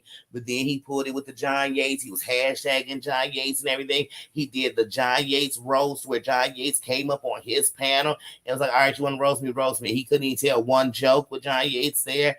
Yeah, you rolled the John. And John told like, "I don't even know you." And that's what he told him that he came upon this roast. Like, I don't even know you. But here's the fact. When Sherelle did the thing talking about 82 and how he was a beggar, he had dry lips, all this. When she did that live about 82, one of the times she was talking about him, John was up on her panel and John was like, who is he again? And she was like, oh, you don't know him. He's a nobody. He's a this, he's a that. And he was like, what shows he covering? She was like, none. He didn't even know who AT2 was. So for AT2 to believe, want me to make, I watched it. But like I said, so AT2 right now is all in that. I watch a lot of the stuff that go on in the beef sector. But even if I spoke on it, I ain't on no sides. I ain't taking no sides. I ain't got nothing against nobody. I ain't got no beef in the steak. AT2 put a lot of beef in the steak, talking about this stuff that's going on in the black beef sector. And here's the difference. AT2, you're going to get a little subbies off of it. I ain't going to lie. But unlike you thought you was, because remember, during the John Yates thing, AT2 came on several times and told us he's going to turn his channel down. This was too much. I mean, he even told us he was going to get mental help. Because this how bad it got. Because all of them sing the same song. They went and got mental help, but none of them. None of they psychiatrists, even Jim was telling the therapist was telling them to go back to YouTube. Y'all some lying mofos. Ain't no therapist told y'all that. Ain't no judge gonna know y'all act like this and tell y'all that. None of them. But yeah, I have a feeling they about to eat AT2 up. I was in a live. I was watching a live, and man, they literally that whole rumor the event put out on him, man, they are running that shit all through the thing. I was in the sect, ain't got nothing to do with that. And they was mentioning like when they was mentioning like where he come from, and they was saying they house people like that's all got all y'all bad mofos got it look. And that's why like I don't belong to no sector. Cause I mean, y'all got it looking like the racist sector. Got it looking like the sector where gay men just attack women. Got it looking like the sector where we have pedophiles. I'm like, this ain't nothing good. This is the sector where the race is at. And every time they say all these names, it's the one sector they talking about involving these people I just named. And I don't hate HSM. Don't get me wrong. Them other ones I hate. I hate. I hate what they've done to the internet. I hate what they do to their children. I hate what they play with mental health. I hate how they play with the biggest tragedies in the world. I do. I do. I do. So I hate their actions more than I can say I hate them. I'm not gonna say I hate them.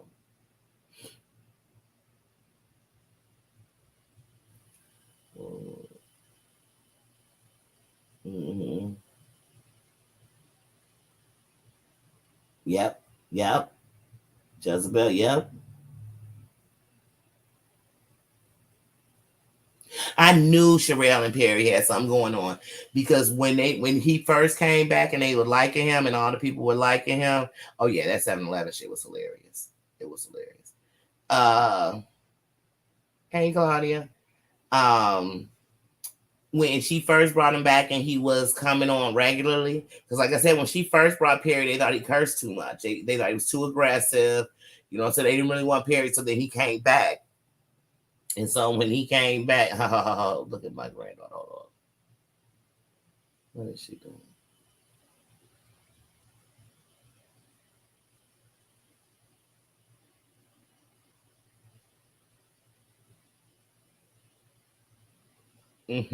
Good morning, my baby. Hold on one second. Good morning, my sunshine, Brooklyn. Sunshine, you turn my darkness to light. And you promise to love the corners of my, the corners of my mind. I love you, mama. And it's good morning to you, good morning to you. We're all in our places with bright sunny faces, and this is the way Brooklyn started her day. Good morning, mama. I'm sorry, y'all. Sorry, my granddaughter is over at her at her grandparents' house with her mom. They just went over there, and she was sending me a video, and she was saying, uh, "Goodbye, goodbye." And she was supposed to be saying good morning.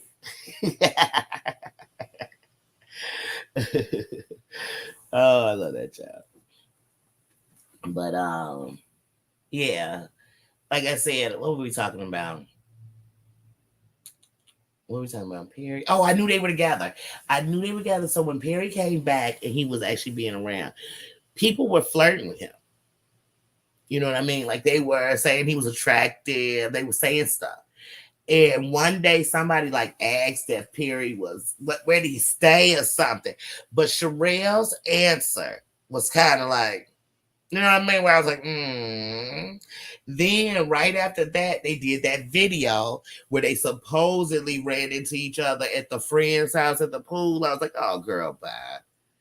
Girl, bye. I said, well, if y'all are just friends, I think y'all used to mess with each other.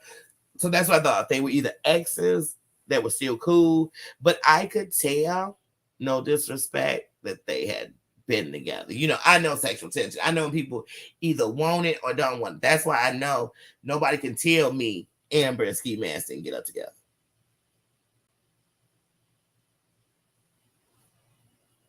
And I ain't even trying to be nosy.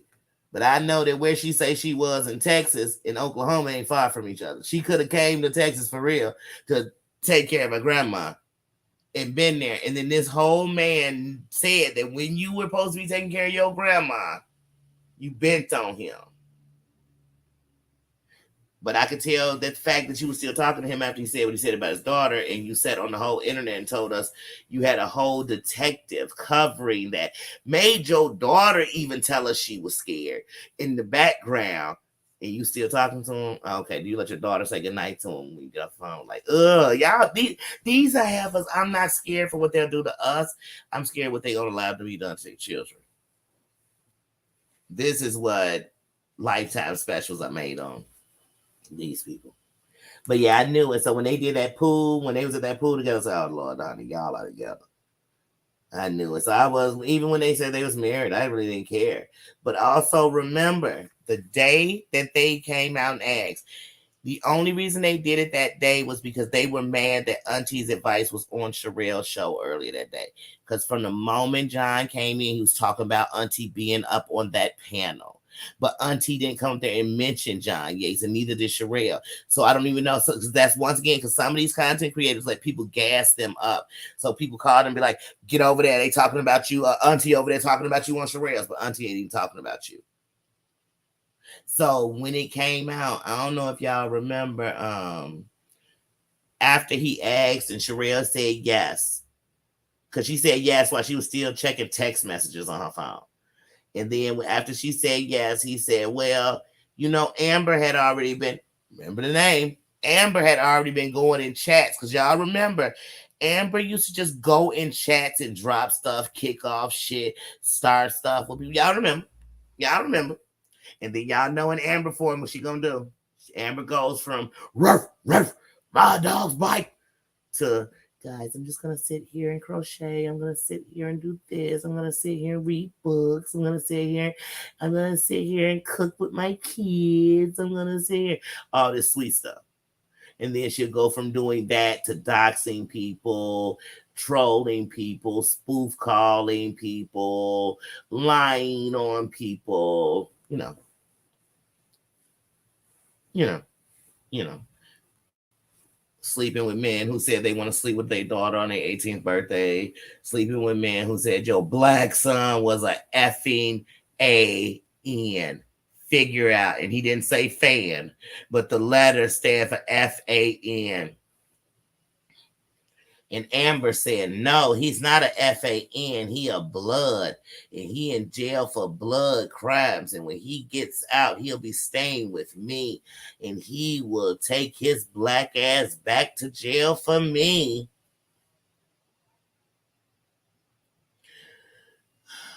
So you let your black son go to jail to fight some man who you won't leave alone, who you went out looking for.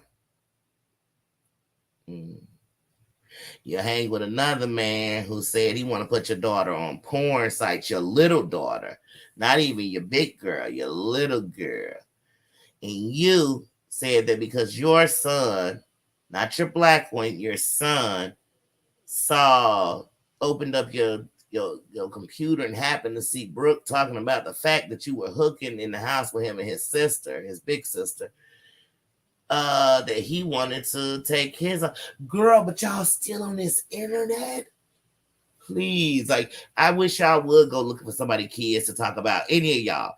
I wish y'all would. Y'all go get my kids, and my kids would say, man, my mom was shit. She grew up too young. I don't care if they was to say that. I'd still come on my channel and say this from women who literally bring on their panel that they pay StreamYard for a man who said he would take their underage daughters. Their daughters ain't even old enough to have they even started their periods. That's how young they are. And this man said he'd do that. Y'all talk to him.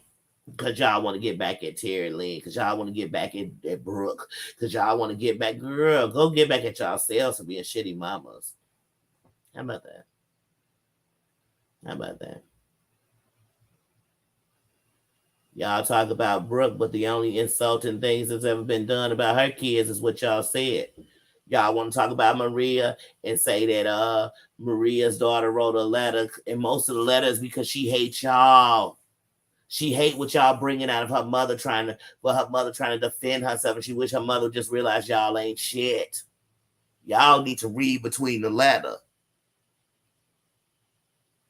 Y'all talk about Heidi. Her damn kids ain't never gonna come on and say nothing but great things. They come on to show how much they love their mother.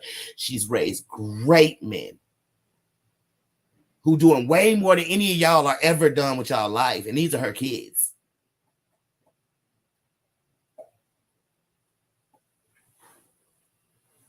Come on.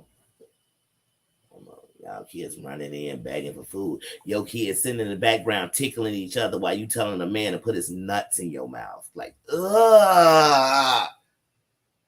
I wish I would see one of you heifers on here crying because one of these bitches said something to you.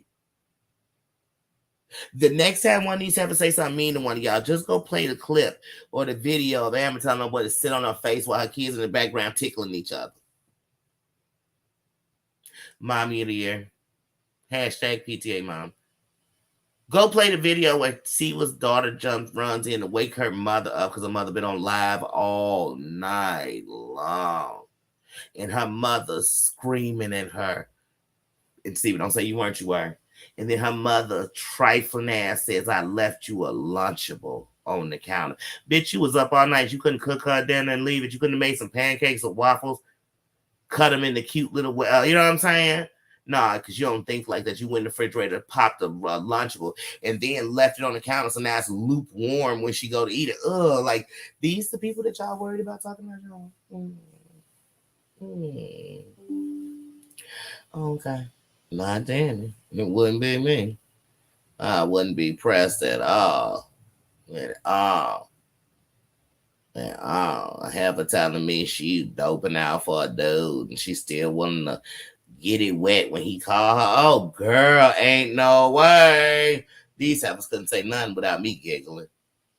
I'm laughing at their pure existence, let alone what they saying about somebody. Then everybody be like, I'm going to take your job because none of these heifers got a job.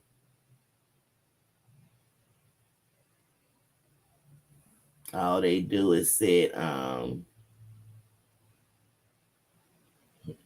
my granddaughter be changing clothes all day. Sorry, but yeah, that's they do.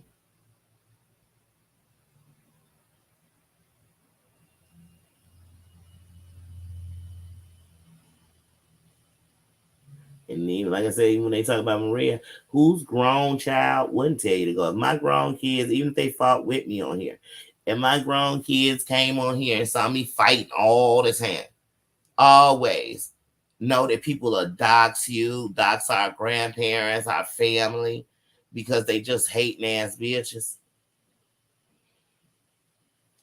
Your kids gonna tell you get off of that. Get away from that. Don't do that.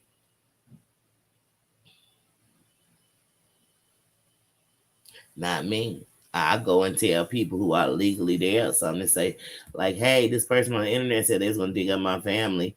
For what reason I don't know, since they're not on the internet. And they, my family will say to me, my legal family, oh, well, just make sure you keep where they said that. And if they do that, it's definitely a form of harassment. See, y'all, that ain't snitching. That's actually catching a goofy up on what they doing. Because, like I said, none of these hoes last in jail. I might catch a case, especially if Jules one of mine. I might catch a case just so I can be up in there with it, just like a video, so I can watch it. Because if you think it ain't phones in the jail, you must be crazy. But I ain't no snitch. I'm just playing. I'm 43 years old. I ain't going to jail for nobody. And if I go to jail, I'm going with my feet kicked up. Because other than that, I'm not going to jail. Sorry.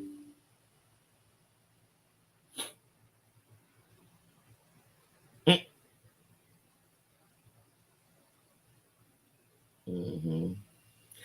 Wait, who never talks about him anymore? Sorry, Jezebel, I just saw that. Hey, Dana. Hey, sis. Be in this one eye.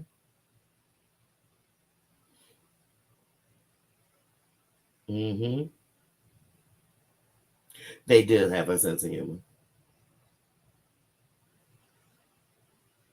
Mm-hmm. Not Dana, that's not here. Hey, sis. Claudia, I spoke to you when I saw you earlier. Hmm. But like I said, but all these people, and my whole thing is, whenever I told people back in the day I was a free thinker, I'm a free thinker enough that sometimes I watch people draw in here. So, for example, 82 been around for 3 years, and I don't want him to think I'm dogging him because people love to go back and say you said their name. I can say any name I fucking want to. Y'all need to stop being so sensitive and stop having all these people coming to tell you stuff and listen to what somebody's saying. So, I know somebody will go because I'm saying the name, but it's like 82. He been on here for a few years and he's doing good. I'm not, this is not you doing bad or you not good enough. It's none of that. But he'll get into stuff. And then, like, even with the stuff with the beef sector, he'll get all into it where you have a whole title with it in there. You all this stuff. People will come on and say, well, this happened. He'll say, wait, I didn't know that. To me, you shouldn't be speaking about stuff just because you just hearing it. Like, and even if you just hear it, go back to the beginning. Go to the other people pages and see what happens. Because some of these people, because you know the type, I ain't that type. They pop up on people's panels, so they'll say, "I never said that you did. You said it when you came up on this other panel, so I need to watch that." So one, it's just like if I want to do a documentary, so I got to look into everything. So if I want to sit and talk about the John Yates thing, I can literally talk about from when John Yates came onto YouTube. Period. Like stop, because some of this stuff you got to go to the beginning. Just like when Seawood was saying Terry Lynn did all this, I'm like, Terry Lynn wasn't even around when that started. See what I mean? How people put people in stuff. Then there's characters who we don't talk about them no more, and they might have changed their name on here, but they're part of this story.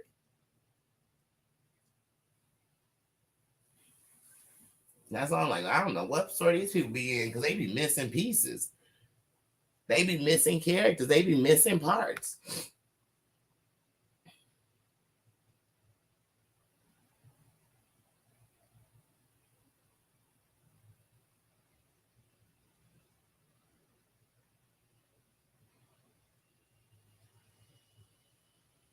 Right, read the headline, or one of those people that go into like a chat that somebody's talking about something, and then go off what people said.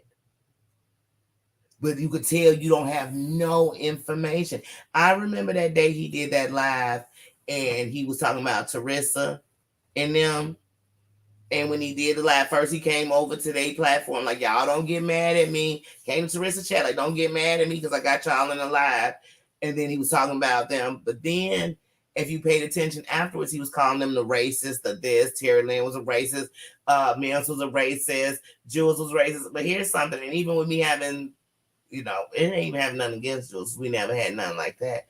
But even with right now, having no respect for me and being hella disrespectful and thinking I'm some pussy, even with all that going on, none of these people are racist. Teresa, Terry, like you could call him racist. Yikes was racist, and you were willing to talk to him. You was willing to let him call you up and tell you sorry to all the blacks for saying nigga.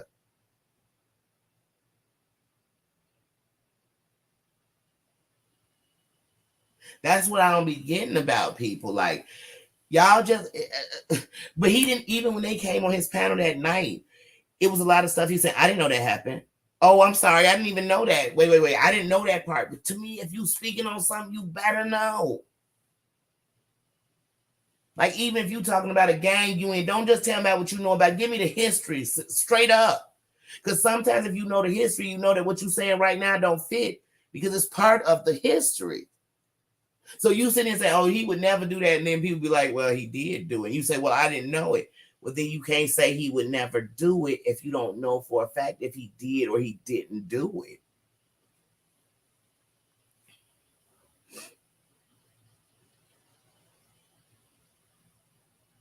I told AT2 in the very beginning, make your name ATM. When he was picking a name, I said, make your name ATM because it's a play on words. And you can also turn it to Andre Turner's Money Makers. It's a play on words, and it's a play on people say you begging. Because they always have said he was a beggar since before he was even monetized. So I said, do it. It's a play on words.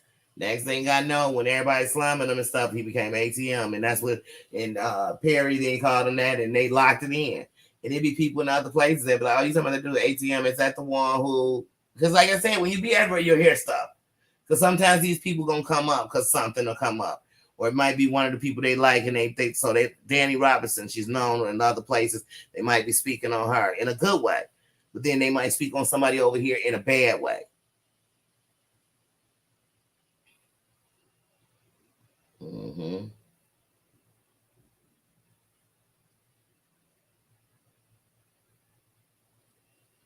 Mm-hmm.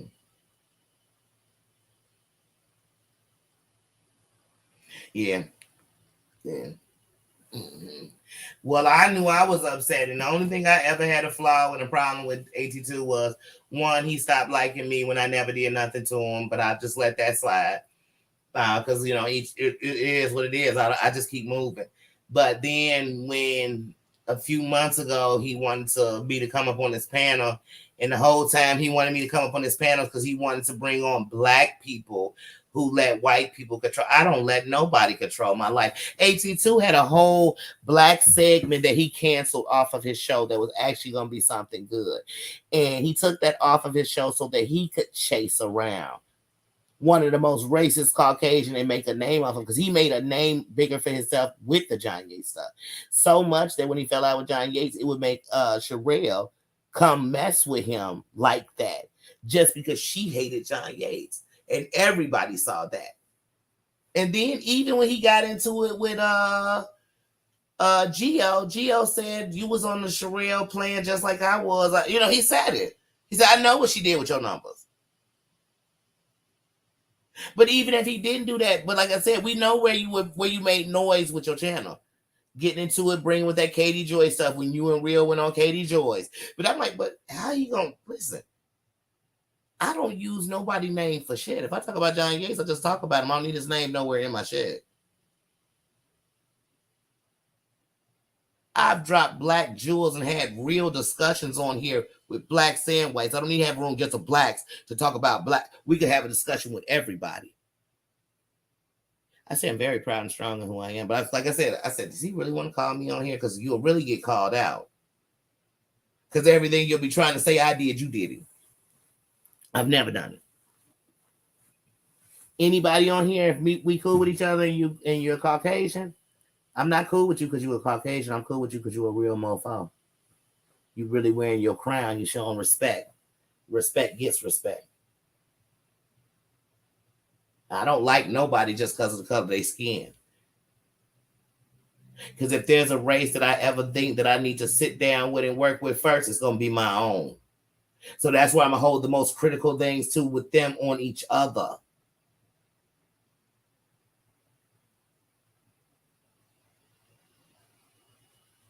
But yeah, I don't even say people talk white. I don't say no shit like that. Because that would imply white was the right way for everything. White meant right. And it down. Because I'm American, so I know that's a lie. So I don't think like that. Just like I know black don't mean bad. It just means absence of color. That's it.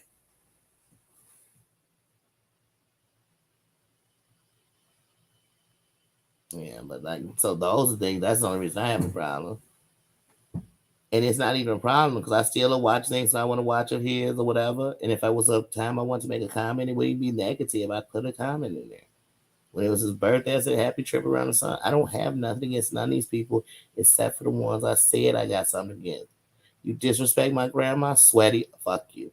I mean, my granddaughter, sweaty, fuck you. You sitting up on a panel with my face on it like you putting voodoo on me and you calling yourself a witch. See what, bro, fuck you. You playing with my race like it's a joke and then making statements like what y'all need me to come Captain Saber. Amber, fuck you. John Yates, you saying nigga, telling people to get green cards, talking about Muslims, talking about women's ovaries, talking about women too ugly to be raped is fuck you.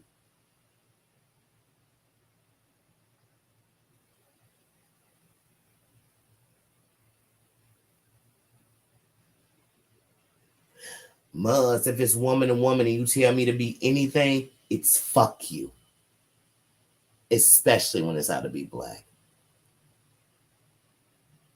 And I'm not apologizing for that because I'm 43 years old and I know everything I just named about these people or everything these people have displayed on the internet is exactly why our country is getting ready to head into a war and go into places that we aren't going to come back from.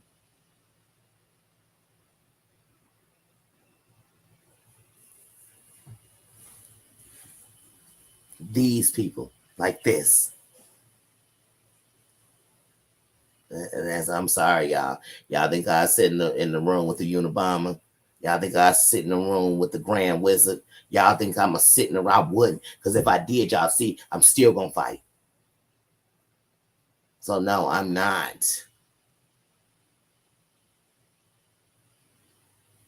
And if I degraded any of these people, they should feel the same way. Oh, and Jules, the moment you tell me you got somebody pulling up on me and I never made that threat to you, what I told you is we in the same city. I'm not arguing back and forth.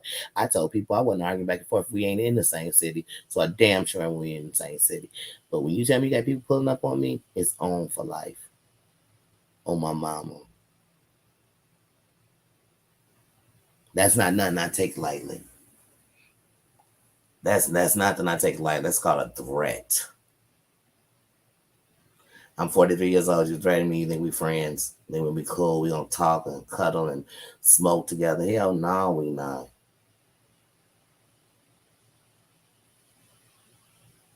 And all them do this on the internet. Oh, and then just you on the internet, you gonna be looking at my family. Girl, I hope you find them. And I hope you make sure they know you here. Don't have Jay Fid. Don't have none of them go look them up. You do it. Because if they look them up, I'm coming to their city. And I think we all in the Midwest. Think I'm playing. I'm coming to your county too. I'm not playing with nobody. I'm not playing with nobody. Like I said, we could go legal schmeagle. or go to the Regal Beagle. It don't matter to me.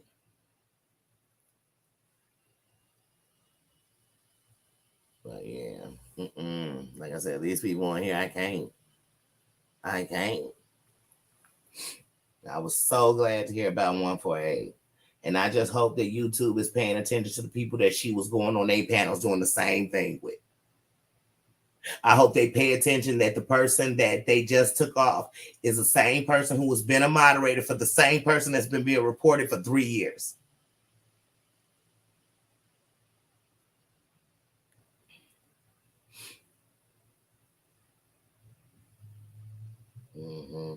Thank you, Stacy. Thank you, Stacy. And I want people to know Danny just stand what's right, not what's wrong. I'm telling you, I got into it with real because every time I came in, it was a cracker Karen, cracker Karen, cracker Karen. And people were so to think it's okay if you call me one. Oh, so you the master? It's not okay for somebody to be calling you a slave master unless you believe in racism. That's not okay. It do not mean saltine. Because if I'd have came in there laughing, one day when I became a content creator, somebody could have been throwing in my face to my grandkids, man, she thought it was so cool and funny. She never even stood up when they was talking about white people. I stand up if they talking about Hispanics. I said something when they said that if Doom was listening, back then when he made the statements about Mexico, I'm not playing about none of that shit.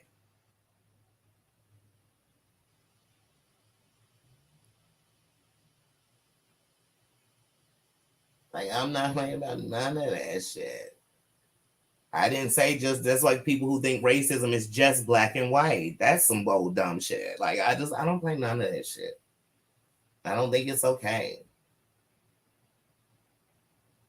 Just like I don't think it's okay to be telling us how you've been and then do sexual stuff to women. Like, I just don't think that's okay. Because I know as a victim, of SA in my life, I know that the truth of the matter is that sometimes just the dirty stuff guys say to you, thinking that it make you sex, like, oh, I can't wait to bend you over there. It irks me. It take me to this place like, oh, he's being so disrespectful. Like that's all we are.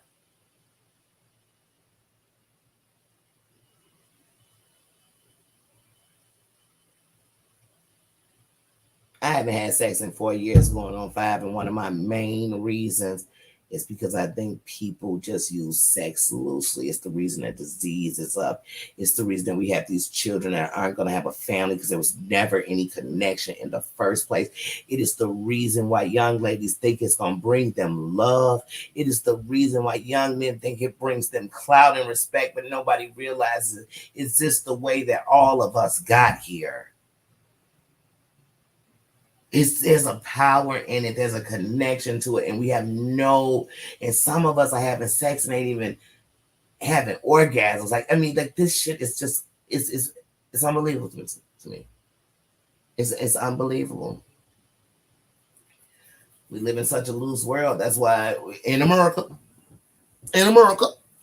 1 out of every has something.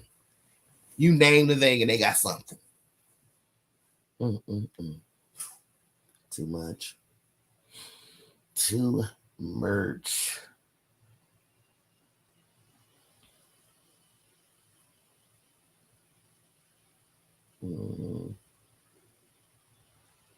Good or bad, that's it. And it's always going to be good people and it's always going to be bad people. You never even going to notice the good if it's not bad. If it wasn't for bad, you wouldn't notice good. You know? That's why cold weather always reminds you of good weather and how good it is when that sun is shining and you can go outside in shorts. And that's why hot weather always reminds you how good it is when it's cool outside and you can put on a coat. It's always for every one thing, it's the opposite. But the question is like, what are you gonna be? Am I gonna be just like I said? I used to have a moment I could not. I despise Caucasians. See, because I can admit who I am. Y'all ain't gotta go find shit. Because some of the stuff you're not gonna find because Danny didn't even get on social media till 2015. So some things will never exist because I think social media is the devil. And so people like this who are doing what they're doing is why I never thought of social media, because I thought I'm just gonna come on here and attack these people like this, because I can't stand that. I can't stand that when you go to junior highs into high schools, there's so many children that when you talk to their parents, they say they're just withdrawn, they just don't this, and they just because they're being bullied. They're not good enough for their peers. Well, let me tell y'all something here, ladies and gentlemen. Everyone in here is grown. So you don't have to be accepted by these people and still be accepted. Do you accept you? See, kids don't get that, but adults do. Can you accept you? And then once again, do you want to be accepted by hoes and skanks and druggies and racist people? If that's where you want your acceptance, you're fine. You the type that'll go to jail and join the skinheads, and they'll be actually arming you while you think they protecting you.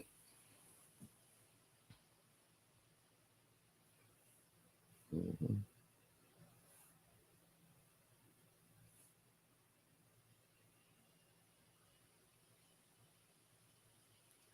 Oh my God, enjoy work.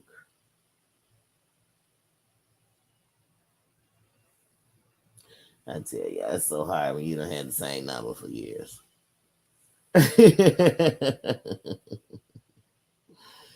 Yeah, sometimes that's a gift and a curse. Let me tell y'all something. From 2000 to 2023, I've had two telephone numbers. One of them is still on. It's still an active line I have. But this is the other number I use because I gave that line to my son. I've had two telephone numbers from 2000 to 2023. Oh, God.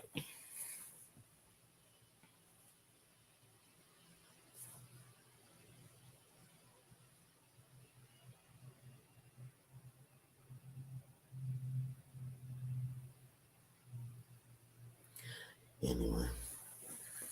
But yeah, no, that's not man, y'all. And people, Danny thinks she better than everybody. You think I'm better than you? I've learned that. I used to get mad when people say, "Oh, Danny thinks she perfect," or "Danny think her mama," or "Danny think her kids," or "Danny think this." I used to get mad because I'm like, I don't even think like that. But what I realize is it's them that think about you like that. They think you perfect. They think everybody like you, and they jealous. People been jealous of me, and I used to think, boy, I ask anybody who know me. I used to say, this is a saying I used to say: if you jealous of me, then your life must be real fucked up. I used to say that.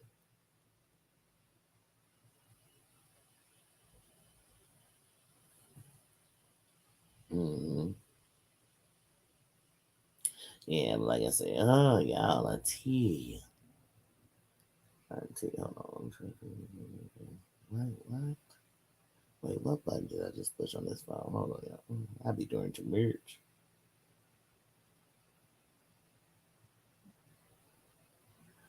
I'm trying to figure out. Sorry. I was looking at my screen and looking at my phone, and they were doing two different things. I'm like, why is my phone? Okay. But that's what happened. You just be trying to pay attention. I'm not even going to be looking at the screen because I'm supposed to be using my phone so I can be closer. But yeah, like I said, so people gonna be people. I let them be them, and I'm gonna be me. I don't worry about you because I'm too worried about me. I got a mission, and me and my mission. As long as things are going in the order the way they supposed to, I'm good with that because then I'm going the right way. I'm not detouring for nothing. I ain't go out and come on YouTube looking to go better somebody. Nope. I've been watching these people torture people for a long time, and I've minded my own business. But Hunty, if you put me in your business, I'm gonna tell you just what Danny thinks. That's just who I am. I can sit and not care. Nothing y'all doing make me shit.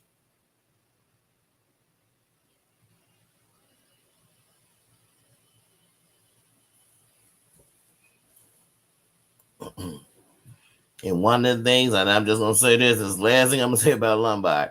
One of the things I don't like about Lombard is Lombard has been racist for years. It ain't as racist as it used to be. It still got its little pockets in there, but it's been racist. But the worst part is it's racist and it's got white people just like her in there. They sitting up talking about blacks. They think like that, whatever. Not saying she does, but you got them typing there, and the whole time they have some crackheads, jailbirds, people bringing in jailbirds, people who come every day to the city to buy 20 to 30 bags of dope and come back. I'd be like, what? They're ruining your city. And they'll be holding their nose up at somebody in the city.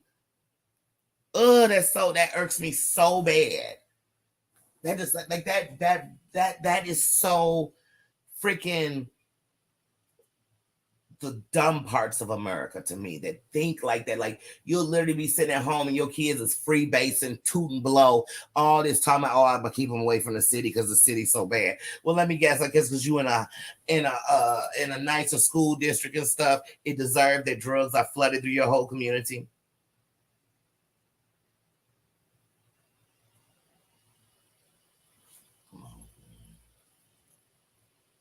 Just like I didn't know that case was in Lombard. Like, oh my God, girl.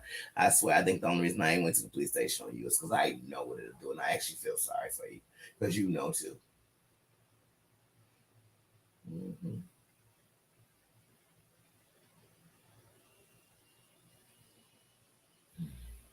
Girl, I can't with these people. But I just like, oh, I can't with these people. Like I said, I'm 43 years old, and the most racism and I ain't even had to deal with it personally on here, but the most racism I've dealt with is on the internet. Not in real life, not just walking down the street, not just this. And here's the thing, I'm never going to feel bad about being black, ever, ever.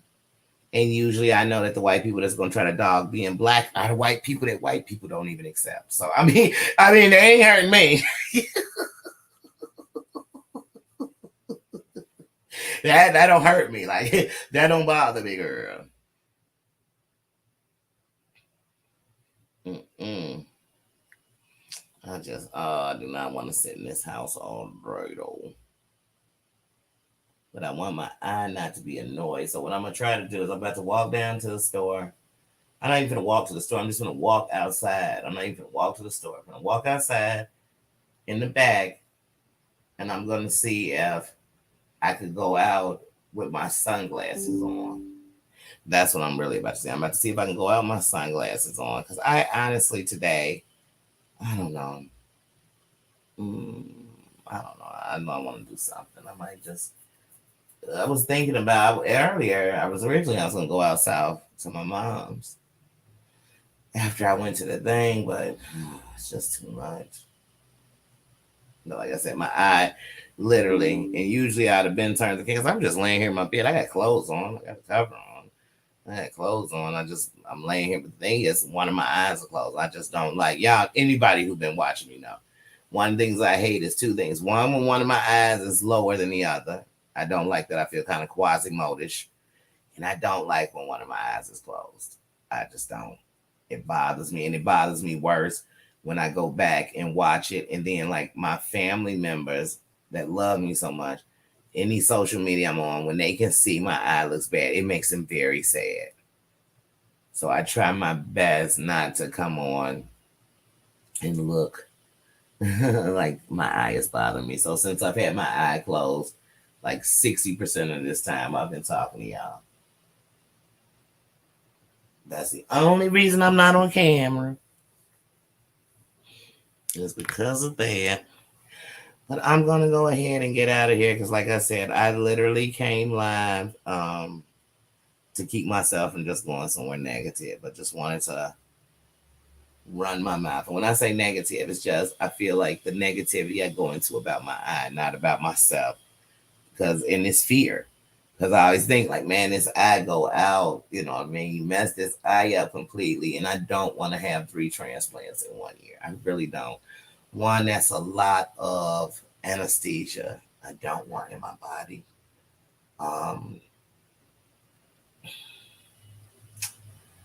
just two, in reality, I'm really, my body is just coming back together from the last surgery and I'm going into another one. So I'm like, but I'm not nervous about the surgery or anything. I just want to get it over and I just want to do it the right way this time. I do my part. I just want to for me, I want to do it the right way.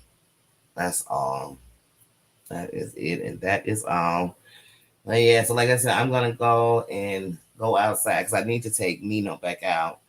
Um, last time he went out was right before we came on here, and even when I did that, I put my hood on and my sunglasses, and I looked down at the ground because see, sometimes when my eye is bothering me, I just can't look up, and so when I can't look up, that bothers me because I don't like walking around with my head down. And so I'm like, oh, I gotta hold my head up, and I just don't like that. So that's why I'm like, I just want to get my check, but that's gonna cause me to have to sit in this house today. And my grandson will be here this weekend. I'm supposed to go see 50 Cent tomorrow the 14th, right? Oh, Jesus. Because that's what I tell people. I never know what my eye gonna be. Mm-hmm. Oh, it's a cloudy day out there. Oh, I'm so glad we have a cloudy day. Because cloudy make your energy down too. I can't stand rainy days.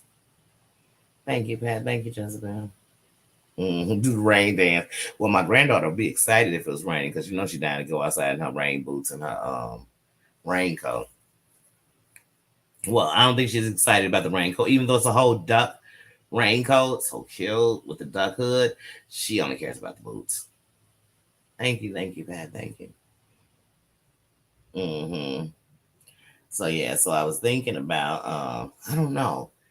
I don't know. I was gonna do something simple because like sometimes they'll have like for instance, if it was Thursday or is it Wednesday, I might look it up. But I couldn't do this today. But like Wednesday or Thursday at Rosemont, they have the little live band play for free and stuff in the middle of Rosemont. There's so much to do over there. They got a bowling alley over there. They got a bowling alley, dispensaries, movie theaters. Of course, the hotel where Kanika Jenkins was found. Justice for Kanika Jenkins forever, forever, forever, forever. Um, but yeah, um, yeah, so much to do. And then there's so many things that are like famous, popular history out here in Chicago. That I said some days because y'all know I keep a bus for it. It's just like a car. When I had a car, I kept gas. I kept my muffler on. I kept an oil change. I kept my car up. But anyway,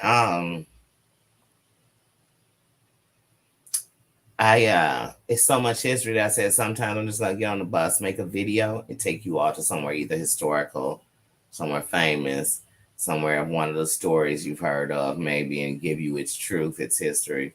But yeah, I said I was definitely gonna do that. And today I was gonna go and do something in Chicago on the bus or, in the surrounding Cook County and in the surrounding suburbs in Illinois, whatever you want to call it. But I was gonna do that originally, but like I said, this eye is driving me crazy. So hopefully my eye gets better today.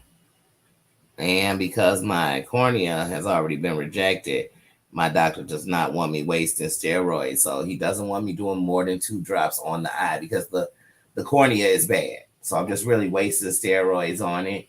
And then this morning it was annoying me. So I was going to just put an antibiotic in it. But then I said, Danny, you can't just be dropping shit in your eye because my cornea is not on my eye and I don't want the antibiotic to go and touch my pupil. So I'm just having one of those days. And I'm just, still I rise.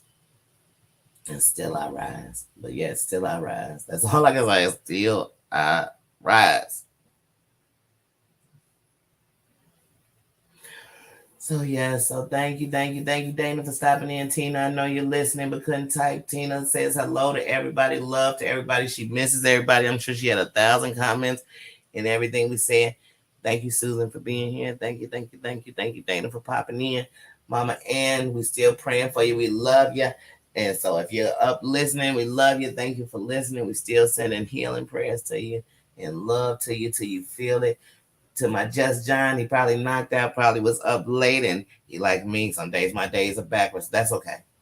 That's okay. Learn who you are. Learn that brain of yours, and learn to love it, and it'll treat you right. because it's controlled by you. So send prayers to everybody. Don't forget about my Susan, even though she's right here tomorrow. Her husband starts chemo, so we are sending love and strength to them in their time of need. And to everybody else, whatever you stand in the need of, we're sending love. God knows. He knows. So we tell them, hey, he know your name. Check in on yours. They know he know what you need.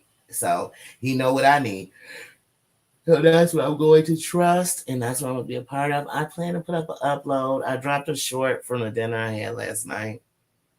I made last night. Um, oh, yeah, like I said, I just feel so off today. And then like right now, my body is telling me to eat something because I took my blood pressure medicine and stuff today, and my body's telling me to eat something. But I just like I said, when my eye is acting up, I don't even want to stand up and walk around. Uh, but I'm gonna get up. I'm about to get up. Like I said, I'm gonna get up. I'm gonna take him out again. I'm gonna make this work. It's gonna work. It's gonna work itself out. It is. Thank y'all for coming in though and listening to me. I just had to babble. I just had to babble. Because when something going on with your mind go 1,000 places. Ain't got nothing to do with what it is. And so my mind was 1,000 places. It was thinking about these people on here while we all suffering, including them, and how they could have been better help or tools to do something better and bring something better.